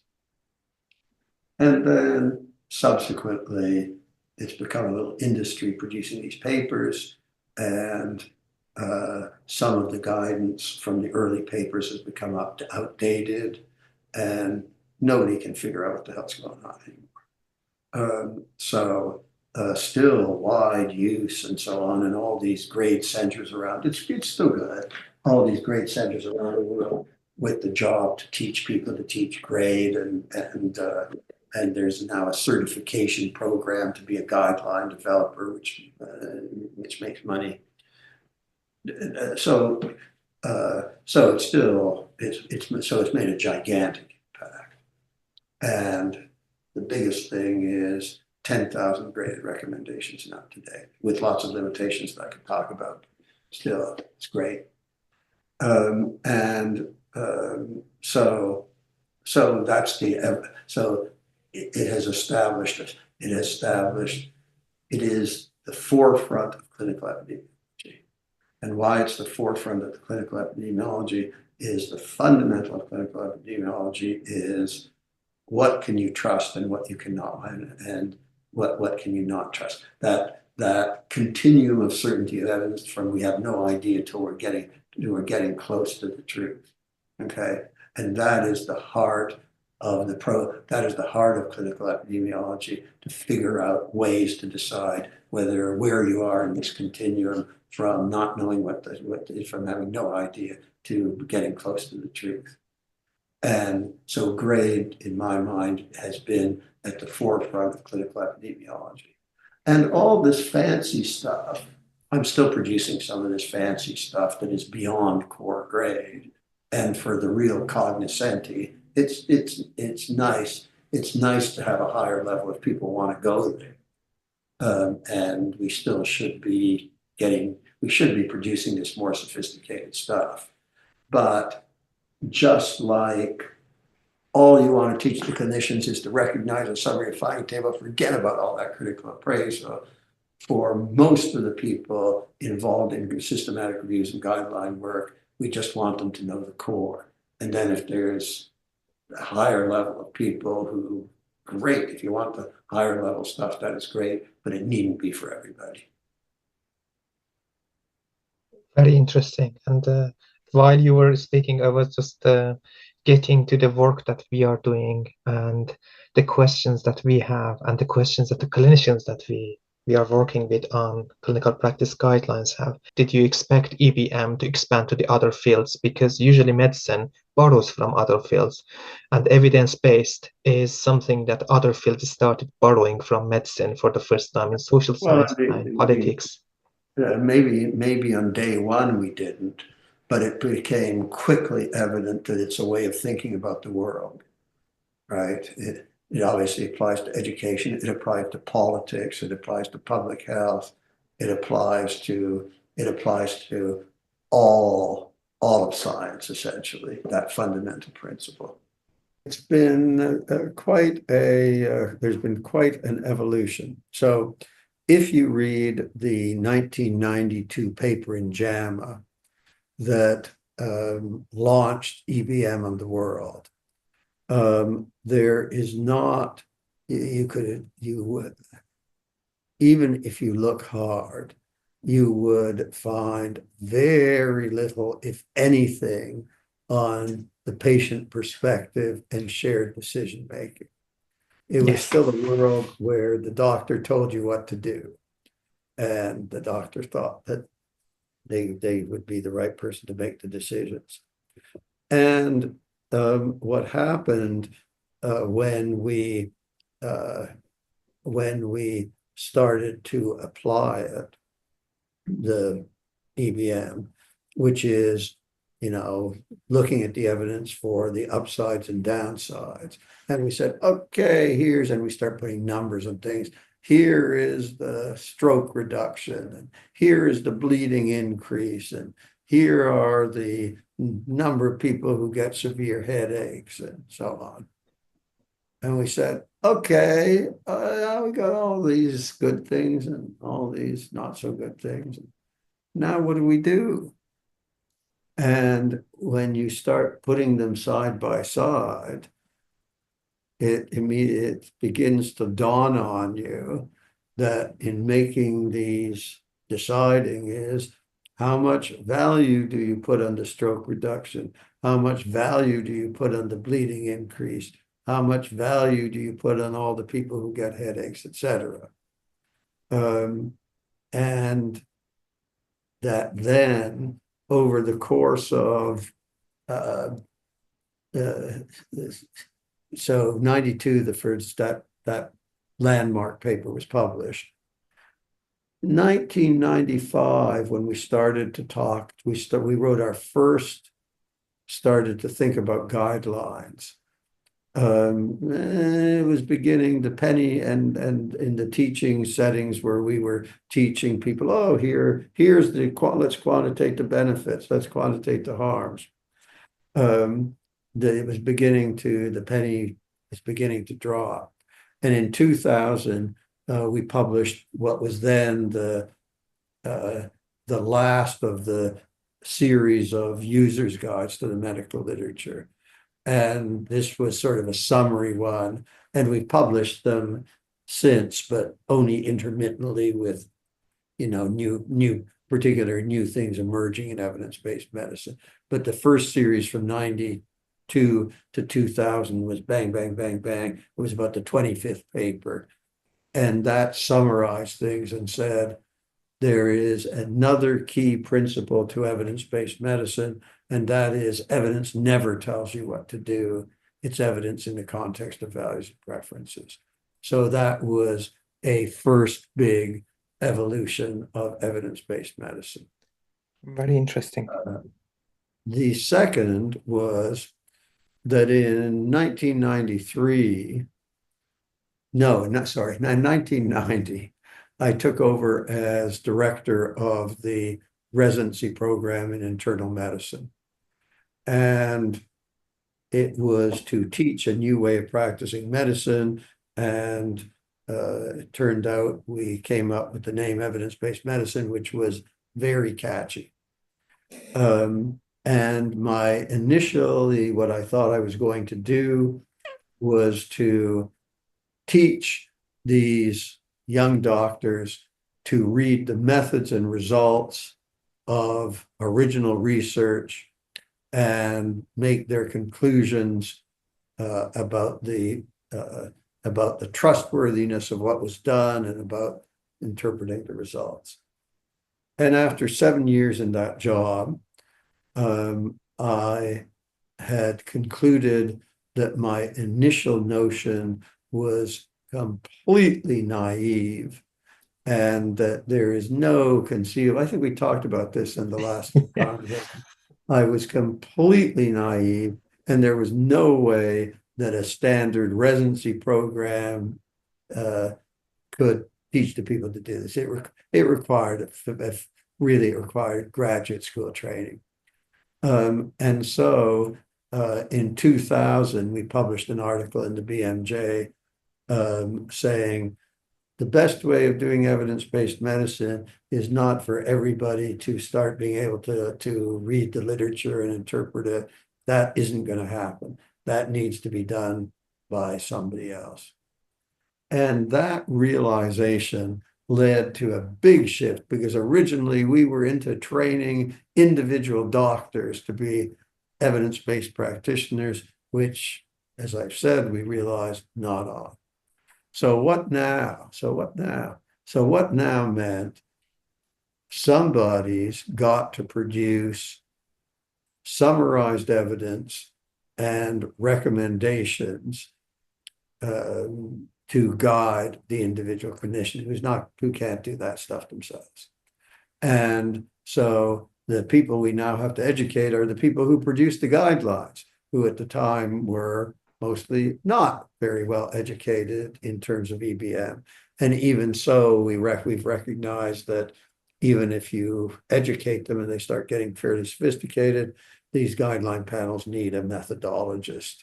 They need a real expert to help them with the evidence as part of things. So we shifted. So this big shift occurred from the focus on educating individual clinicians to guidelines, systematic reviews and guidelines, systematic review methodology and guideline methodology. And then that was grade. And so grade, so the approach of nailing down the science of deciding what is trustworthy and not trustworthy, and then creating a science of moving from evidence to recommendations. That then became the major focus. So, and then in parallel with recognizing you weren't going to teach everybody to read methods and results, the educational philosophy shifted to teaching people to understand the results. And understand what are the upsides and downsides of treatment, and potentially, hopefully, to communicate that to their patients. So those have been the major big shifts in EBM.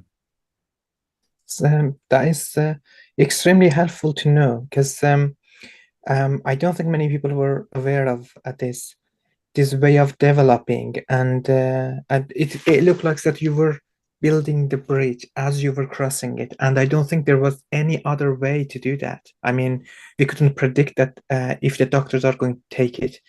And it is obvious that, firstly, they are clinicians, they are not scientists. We don't expect them to be epidemiologists or methodologists. They don't have time, they don't want the skills and all of that.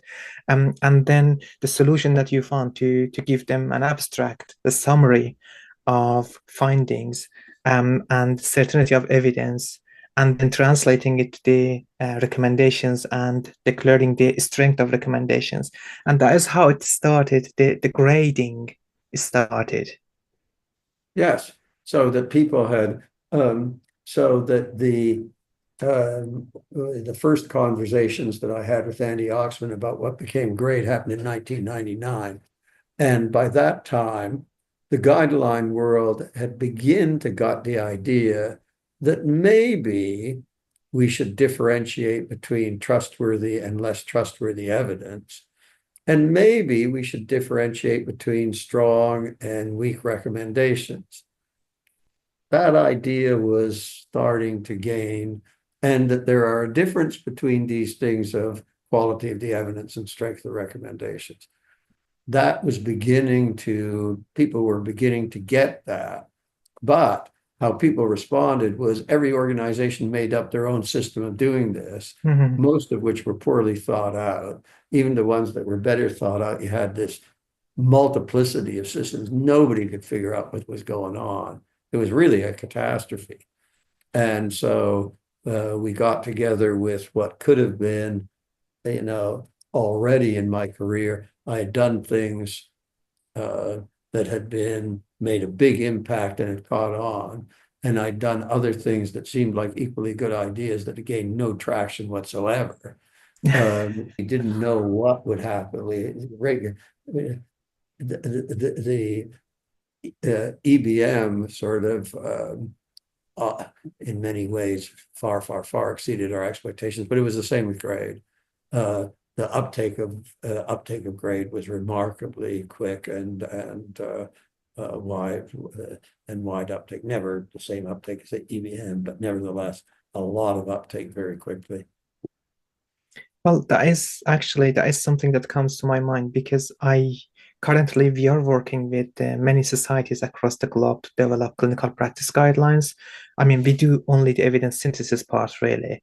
But when it comes to certain societies and associations that are lead globally, surprisingly, they are more hesitant and resistant in adopting grade, and they are still following their single document based recommendations, and they call it level 1, level 2, level 3 evidence. Yeah, you still have these different systems going on. Yes. But why is that? Is it just they got used to it, or is there a resistance? I think with the cardiologist is the one I know best. Yes, they developed their own thing, and they got used to it. It's exactly right. Then they've picked up the cardiologists, at least I don't know the others. They picked up a lot of the great stuff, and they sort of sneaked it into an extent. But it would still be far preferable, obviously, to be using grade. We've kind of stalled. But it's kind of stalled in terms of the uptake, which is the next evolution. There are two things that are happening. One is a realization that we've rightly or wrongly, or the realization, that's the way I would put it, that we've lost the balance between simplicity and methodologic rigor. So Cochrane risk of bias 2 is a big problem.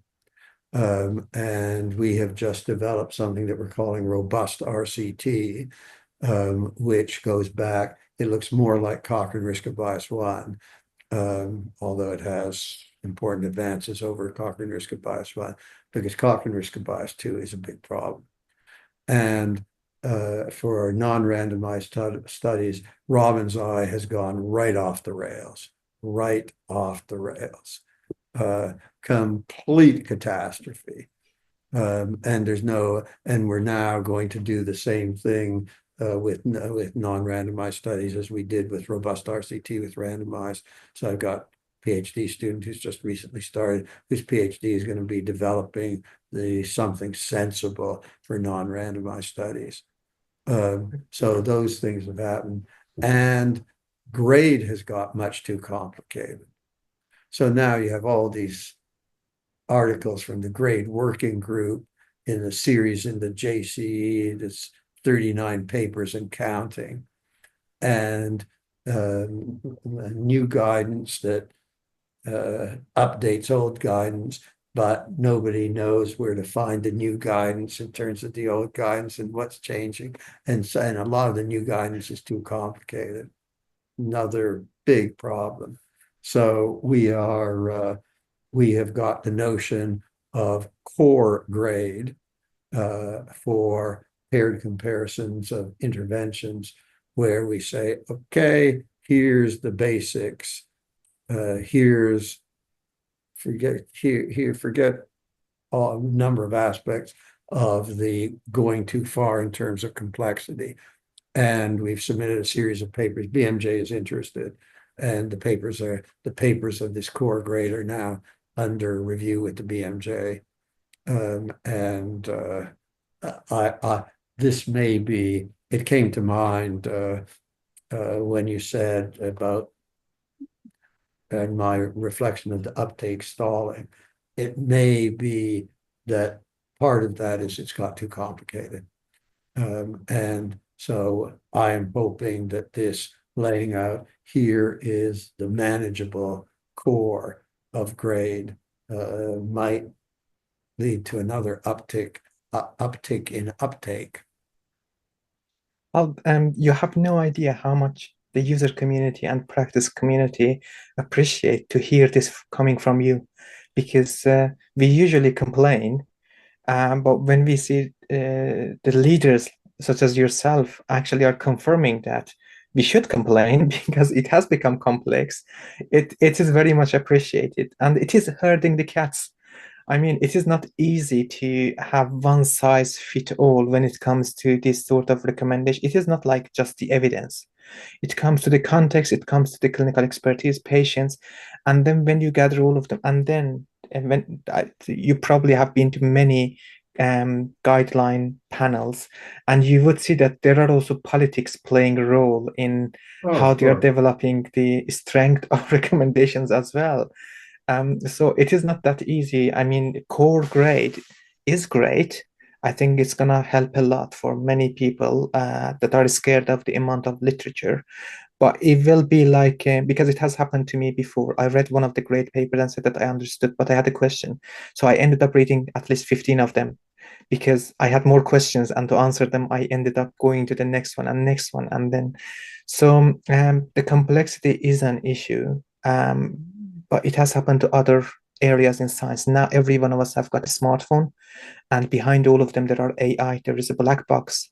There are algorithms that we have no idea. We are using Google, and all of that have a black box. We don't understand what's going on, but they deliver.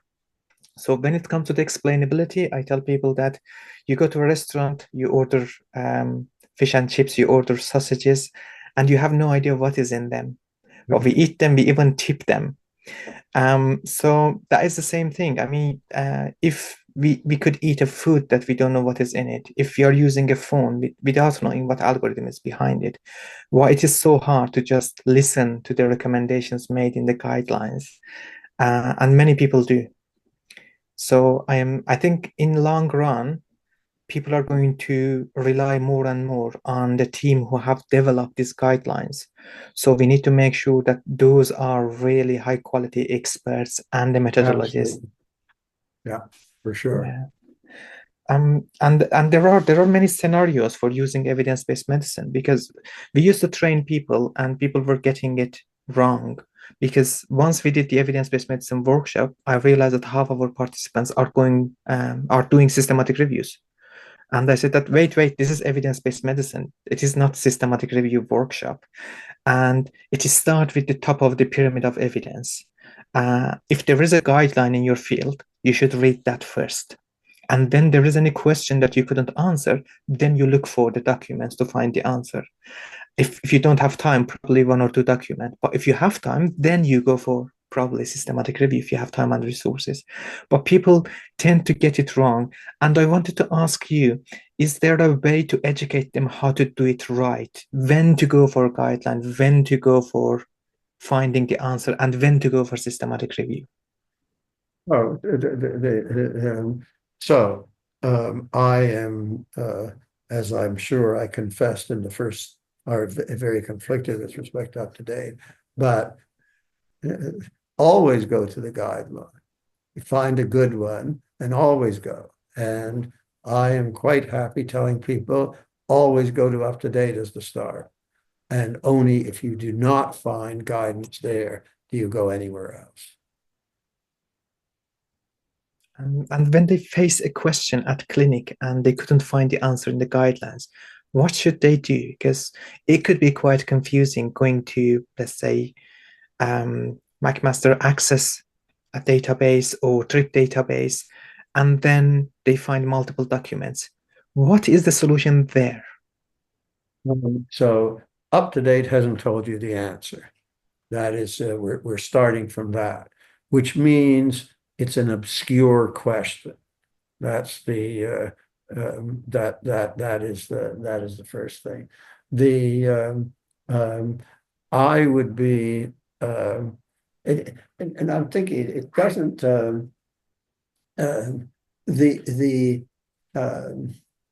well, the short answer for me is I've not particularly spent time thinking about that, at least recently, but I just reflect on my own experience as a clinician. I've been doing it for many years and I try to keep up. So there's lots of stuff that I'm very familiar with. I know what to do in most things. But when there's something I don't know what to do, I go first to UpToDate. And then if it were not there, it tends to be something obscure. And in the things that are obscure, they will be things where just putting in a few words in Google probably gets you to something that is, I find it gets me to something that might be close to what I want. Other than that, go to your local expert. So I believe in being pragmatic. And you got to have something that I don't have time to go searching and finding all sorts of stuff when I'm in the clinical realm of something that I haven't been able to find easily. And so there's no doubt better ways than mine. I'm no search expert, that is for sure. But those are pragmatic things that pragmatic strategies that I use. Yes, I can see that many people would have done that. I mean, there are sections published sometimes in the journals called Dr. Google, because not only the clinicians, but patients also go for the Google. And one thing that we do in the EBM workshops is to tell people these resources that they could go to. Because if they don't know about it, they probably would choose Google, which is the first option for many. But it is also that there are also lots of problems with Google, including the confirmation bias.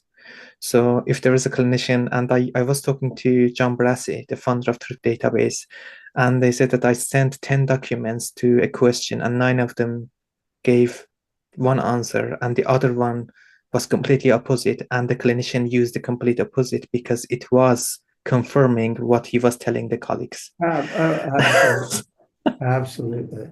Absolutely. So, telling people about these biases that exist and what is the limitations of each one of the systems is something that we are adding to the content of trainings that we are providing. Which says go to the guideline first. Make sure that it's there. Yes, and the guidelines, that is also something that is limited for many disciplines other than, let's say, medicine. So some of the fields have got really big societies and they are wealthy. They keep developing guidelines for everything. The other fields, they really don't have resources. And because they don't have resources, they have to prioritize and answer, let's say, 10 questions or 15 questions in their guidelines. So that is also a problem. And that's why many people are now thinking about the automation. Yeah. Well, so two things though. When you're talking about these areas are areas not covered by UpToDate. Is that right? Some of them are, but one of them that recently we both contributed was the nutrition, for example. Oh, yes. Yes. But you're picking an area where I've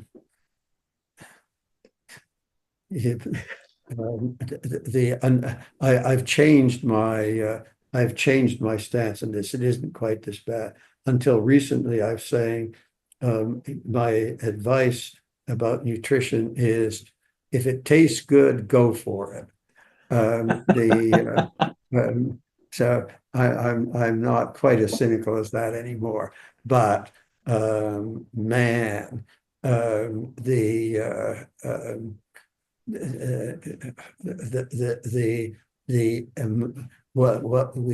high certainty evidence is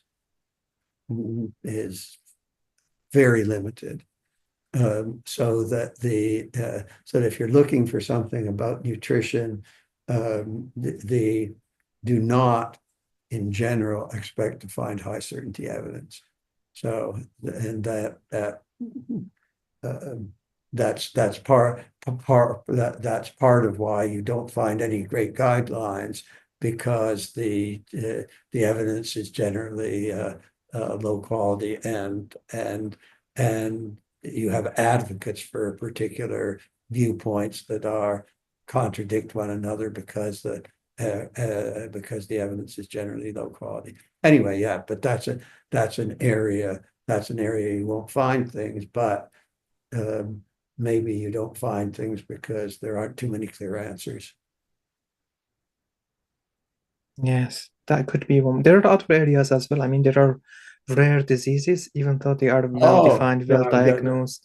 So there are areas that evidence-based medicine could be without high quality evidence or low quality evidence.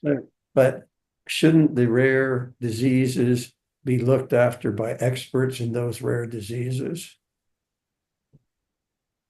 That could be an approach. Yeah. I don't want my rare disease. If I had a rare disease or a kid with a rare disease, man, I would find somebody who spends their time looking after that for sure. Yes. It is sort of the observational data, isn't it? When a doctor, because in clinical decision making, we've got different approaches. One of them is pattern-based decision making. So if a doctor sees too many patients, even when you enter the doctor's office, you open the door, they look at you and they could tell you what is wrong because they have seen hundreds of patients. The person who treats a lot of these hopefully knows all of the limited evidence available, but also has the experience makes a difference. So it is an spectrum of what evidence-based medicine can do for each one of the fields. It is not like definite that always there is guideline, always there is RCT or high quality absolutely. Evidence. Many areas, it's all low quality evidence. Many areas. But what can evidence-based medicine do about that? Yes, Evidence-based medicine says take the best evidence that's available, acknowledge the uncertainty, and deal with that. Absolutely. And what do you think We're, about we're, the too much evidence that we've got? Because we cannot systematically review all of them and provide the answers. So people are going actually toward automation. Have you used any of these automation or semi-automation tools?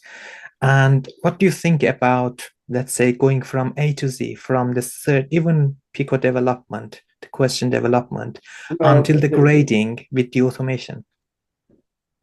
well, uh, my my thought about that has been that when Google came around, it took very short time till everybody was using Google. My students doing systematic reviews are not going to these automated sources yet. And unless I'm much mistaken, as soon as there's a automated source that really works well, everybody's gonna jump on the bandwagon. And it hasn't happened yet, which to me makes me think that the automation hasn't got there yet. Or, as soon as something says, okay, plug it in and it'll give you your risk of bias assessment, people will do it. Plug it in and it'll take your 10,000 hits and turn it into 30. As soon as it's there, man, and it really works and works consistently, it won't take long before everybody's doing it. And we probably will get there, but I don't see it yet. Yes. Um, Well, there are a couple of systems actually for the risk of bias that have been really good. And I used one of them about 7 years ago. It's called RobotReviewer, which was using Cochrane Risk of Bias Tool 1. And in 4 domains, it was as accurate as human based on the research and my own experience. We also published a paper using it. so why do you tell me? Why? So you're suggesting there is something out there that everybody should be using, at least if Um, they want.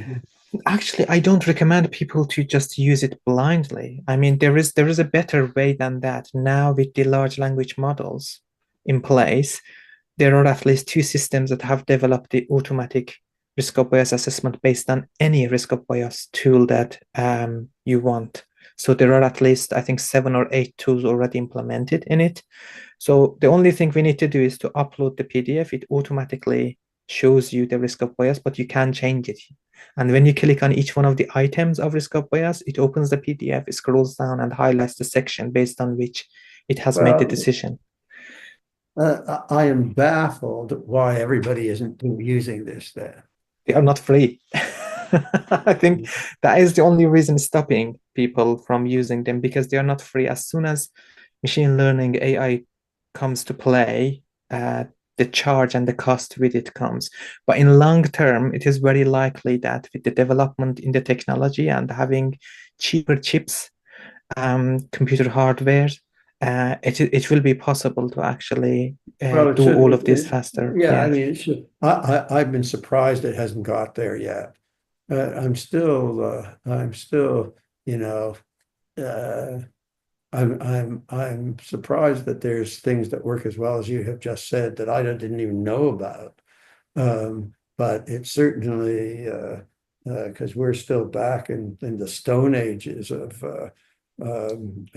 it gives students, it's great educationally for the students doing all the work by hand. It's a great way of educating them, but it's primitive. But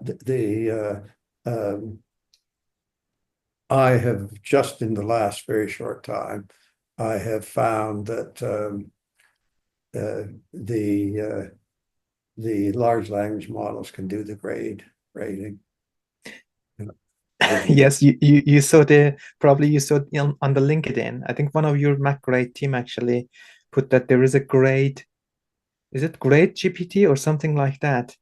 And I'm not, but no, I'm now persuaded that we've got to that that we need to produce the way of doing it, that we need to produce the way of doing it that I suggested. As long as X comes along that does it perfect, that does an optimal job, everybody should have the uptake. And maybe we'll make a little money on it, but I'm still in the academic, but used to be the academic mission of just get the stuff out there. And the goal is not to become rich. The goal is to get it out there. Anyway, I think somebody needs to say, okay, the large language models can do grade rating, but let's make a way to get it done optimally. That's something that's another, the starting point is to show it core grade. That is the starting point. Anyway, I'm thinking one of the things I really want to do in the near future is to, as far as the grade part of it, is to harness it. And I don't know what these, how you say, I guess the people who have done it, the people who've done it for the risk of bias assessments, obviously making money is a high priority. Because in what you're saying, that I don't know, we have an industry here, as you do, of producing systematic reviews, and if there was something if there was something that would really make it more efficient, we should all be doing it. That is one of the challenges, because I think it was about, was it 5 years ago that I was in one of the funding meetings and said that instead of funding the systematic reviews and evidence synthesis, you should find the technology to do it rather than people, because that way you will have 5-10 systematic reviews published every year if you fund people. If you could build that system, it could be unlimited. And there are good news coming. I think there's about 70-80 million pounds in place now with Wellcome and ESRC, I think, here. It's a global effort now to develop those systems. The challenge is that none of them have mentioned that the system should be open and free. So if it is not free and open, I think it's going to be really challenging for people to use. But also Russell Stewart, who is one of the leaders in the AI conversation, said that one of the problems that we will be facing is that if we focus too much on automation of this effort, then everyone will use the automated tools and we will lose the technical and methodological expertise behind it, because then there will be systems recommending us, but we will not know if the recommendation is correct first. And then if we have any questions, we will not have any experts in place to check it. So that is another danger coming with it. That is definitely, because what really impressed me when I've just recently found out what the AI can do with grade, you can ask it, tell us why you made what the basis of your decisions, and it'll say, okay, the first time, and I've even started. Well, with a colleague who does the technical part with me, but okay, I squared 60%, we rate down, but it was wrong, because the I squared was 60%, but all the point estimates were on one side of the threshold. So, please don't pay so much attention to the I squared. Look at where the point estimates are in relation to the threshold. Run it again. 10 minutes later, it's no longer rating down for inconsistency, because now its answer is, oh, the I squared was 60%, but everything was on one side of the threshold. So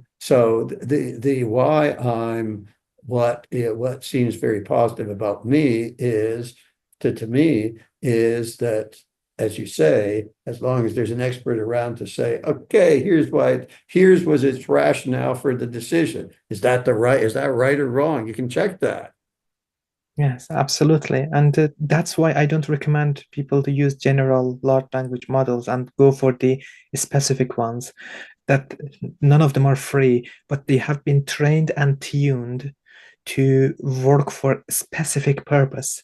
And Yes, that's why the level of yes, their, it could be very confident when they are giving the answer. They could be very confident, but when they have been trained on certain data, existing great data, then they are better than human. They have errors, but the error level is lower than human. So yeah, we are getting there. yes, yes, yes, And yes, yes. Yeah, I think you're uh, right. yeah. So if we get back to the conversation more directly on evidence-based medicine, so you mentioned the developments, they were happening, you were publishing papers, and you are going to publish another series on core grade. But it is just happening in the journals. Now I want to go to the geography. So it started in Canada that way. How it expanded? Were there any other efforts happening anywhere else at the same time globally that affected it? And then how it expanded it to become a global phenomena. So everyone Okay. started accepting it. Sadly, I am not a great person to address that at all.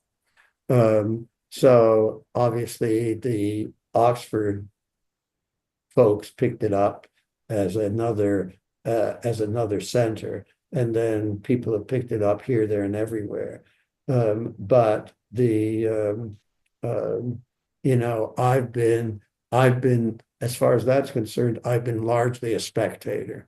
So, I get invited someplace and I say, "Oh, how's EBM doing here?"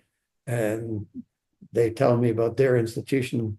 They generally don't seem to know what's happening elsewhere. So I feel fundamentally ignorant about the question you just asked. So if I want to continue it, let's say answering this question, if I want to continue it, who should I talk to? Well, it would seem to be that you would talk to whoever in a particular jurisdiction is the leaders trying to make it happen, and they will know how much it is happening. I mean, I can tell you where I'm pretty sure it isn't happening because nobody's invited me to come. Take Russia, for example. Mm. I would you see nothing coming out. You see nothing coming out of there. It's happening more. It's happening a lot more in China now, for instance, just the last few years in China, and including in the traditional Chinese medicine community, it's getting picked up. So, but why do I know about that? Because I'm getting all these invitations to China, and everybody in China wants to send their students to work with me. I can't, unfortunately, accommodate the whole of China, but but so I just happen to know I just happen to know of the people who've come to me. But presumably, you would go to jurisdiction X and look who's publishing about EBM there and find out what they have to say about things. And the other thing, the other crucial thing, um, the huge deal is that what happened in North America, and the way you could find the other thing, if I really want to find out, the huge thing that happened in North America is it became a standard of accreditation. The accreditors come around to accredit your medical school. Okay, tell us what you're doing about EBM. The accreditors come around for the residency programs. What are you doing about EBM? Oh, and then the other thing, stick the items in the licensing exam. Okay, that there's another major index of what's happening if the EBM items get in the licensing exam. Those are the things that actually to actually happen in a major way at a systems level. It has to be part of accreditation of, and it's now in North America, it's the accreditation for the nursing schools and the physio schools, and the OT schools, and so on and so forth. You can't run a program unless you can prove to the accreditors you're dealing with this. So that is and when I talk that's when I'm really interested in what's happening at a place, I said, oh, is it part of the accreditation process? And if it's not part of the accreditation process, it's got a long way to go to actually be fully legitimized. Has to be part of accreditation. Very interesting, because I had this conversation from one of those countries that you mentioned, and they said that we have to follow the American textbooks for the practice. And I said, why? They said that if something happens, something goes wrong for medical error, and we go to the court, we cannot use the paper as an evidence in the court because our curriculum and everything has been designed based on textbook. But we can take it, the textbook to the court, and they will accept it. And that was one of the things, that the accreditation does not exist in many countries. That is one of the problems and the legal concerns. Even though some of the textbooks they mentioned, one of them was Rosen's Emergency Medicine, and it had a chapter on evidence-based medicine. I completely remember that. I printed out and said that this is actually in the book. They said that, but still we couldn't practice EBM just that simply. Yeah. Very, yes. Yes. Yes. The judicial system leaves much to be desired. And if I want to learn more about the history of evidence-based medicine, who should I interview after you?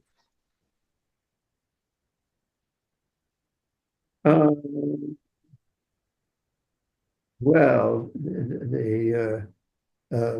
the trouble is that a lot, if you're going back, I'm already 71, and a lot of the other people who were around are not around anymore.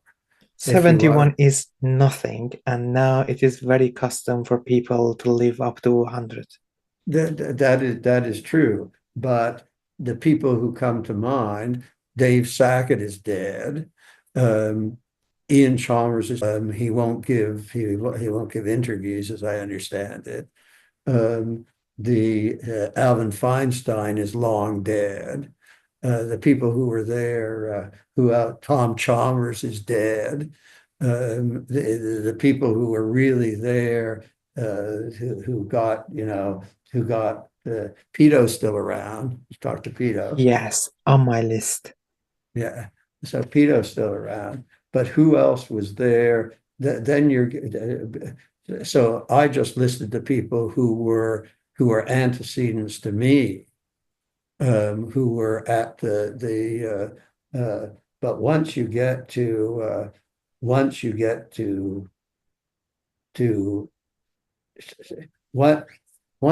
to me, then you're into you're into not the very beginning anymore. And so then you're into, talk to Andy Oxman about grade, obviously. Okay.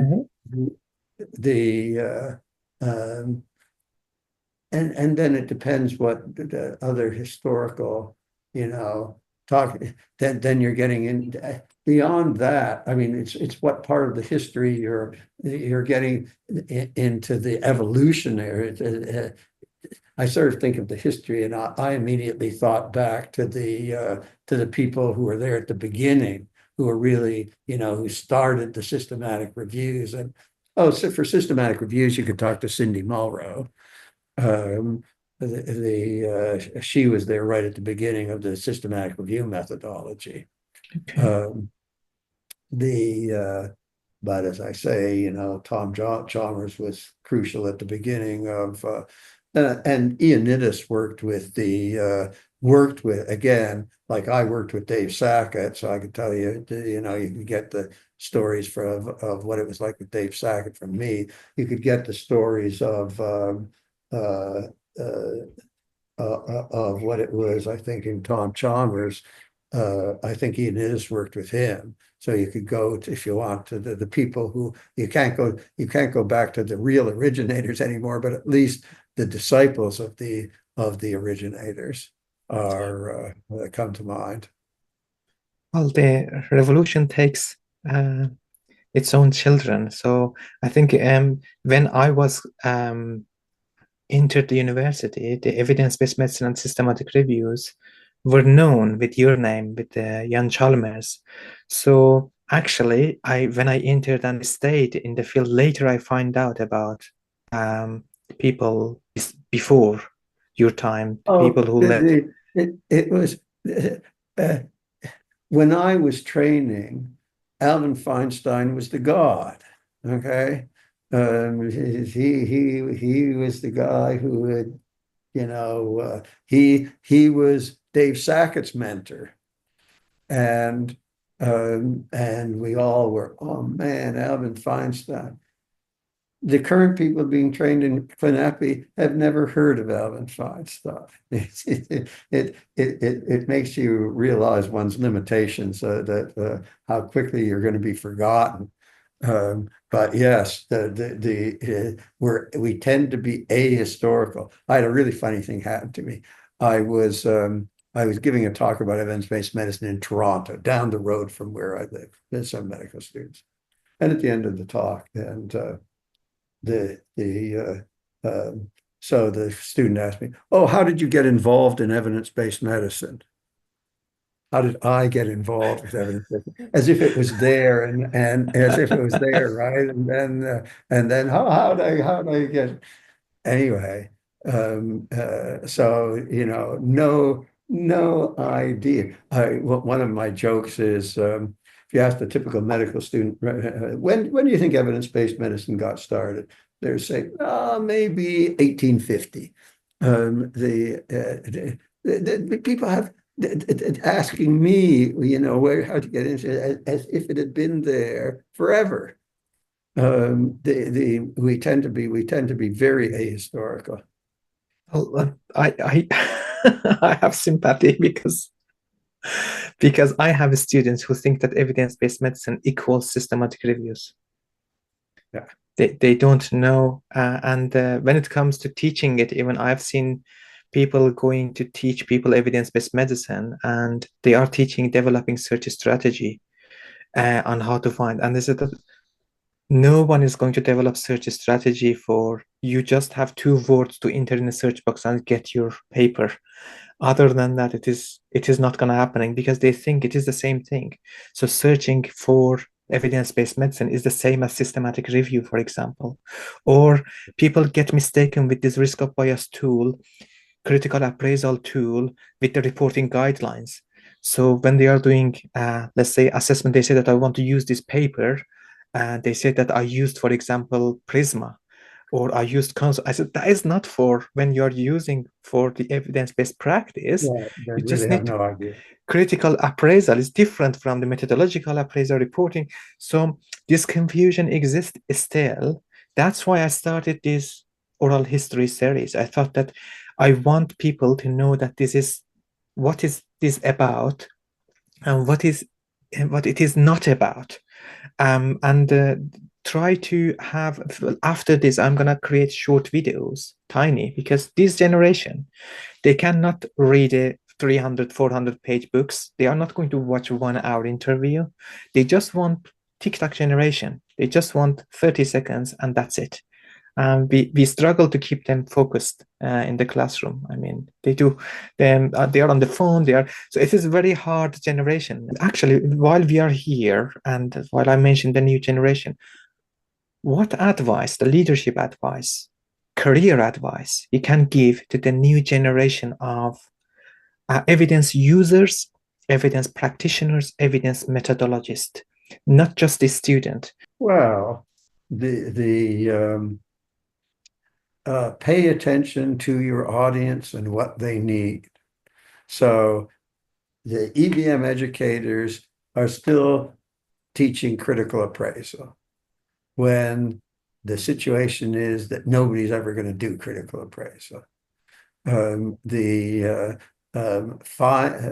find out how to, if you want people to do evidence-based medicine, you've got to get them processed evidence with guidelines that they can access very quickly. And AI may do it. AI may do it. Because if you can go there and say, what do I do? Even UpToDate does very well, but UpToDate is still too slow. The AI may do it, and then we've just got to make sure that the AI gives them the right information. And that would be, but anyway, the bottom line in general is understand your audience, understand your objectives and your audience, and give them something that's realistic and appropriate for the audience to achieve your objectives. That would be the major thing. Very helpful, thank you. It just made me think about the situations that I've been in, and yeah, they are not very interesting or funny to talk about, because I did my first experience with the evidence-based medicine in emergency department. Yes, And you told me where you moved your desk into the middle of the emergency department so that yes, they'd never come to you otherwise. so it was really interesting experience for me, because I saw that in reality, what we learn in academia, what we learn in the classroom, when it comes to the reality, it could be completely difficult to implement. Absolutely. And that's what's behind the message that I just suggested. Yes, I mean, I saw doctors who were not actually surgeons, but because there was no surgeon available, they did a cardiac surgery, and it worked out, by the way, but they had no experience. I mean, they were not cardiologists, they were not, and I mean, you look at the evidence, you couldn't find anything. It was just the time that's why I got interested to do a work on clinical decision making and the different types of pattern-based, rule-based, hypothetico-deductive one. And then there is another one that is called, that when there's time short, you don't care about evidence or anything, you just want to keep the patient alive. So there are different ways of decision making in medicine, and I just saw it there that there are sometimes things that they have to do that it is not in any textbook, any paper. So I'm sure you've got experience in those. And there were cases that actually, for example, there was a case of allergy, severe allergy. There was anaphylactic shock, and people couldn't find out what is caused. So they asked about the food, what they had, and all of that. And then the name of the food that they mentioned, no one among the doctors knew it, but there was a sort of one of the service team, one of the cleaning team, who just heard it and said that, yeah, that is from the certain part of the country and it is made of sesame. And that's how they realized that. And if we didn't have that cleaning lady there to mention it, probably they didn't know what they are dealing with. But there are loads of experiences like this one, or there were cases that I presented the evidence that there is a solution for this. And the doctor looked at my face and says that I have lost at least 16 patients because of this. And this paper has been published before I entered this school.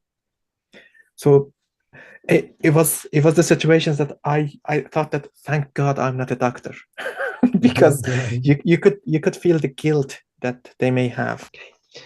Professor Guyatt, you have been very generous with your time and sharing your knowledge and piece of the history that never been documented. On behalf of the evidence synthesis and evidence-based medicine community, I would like to thank you. We are very grateful for your time, and sincerely, we wish to talk to you again soon.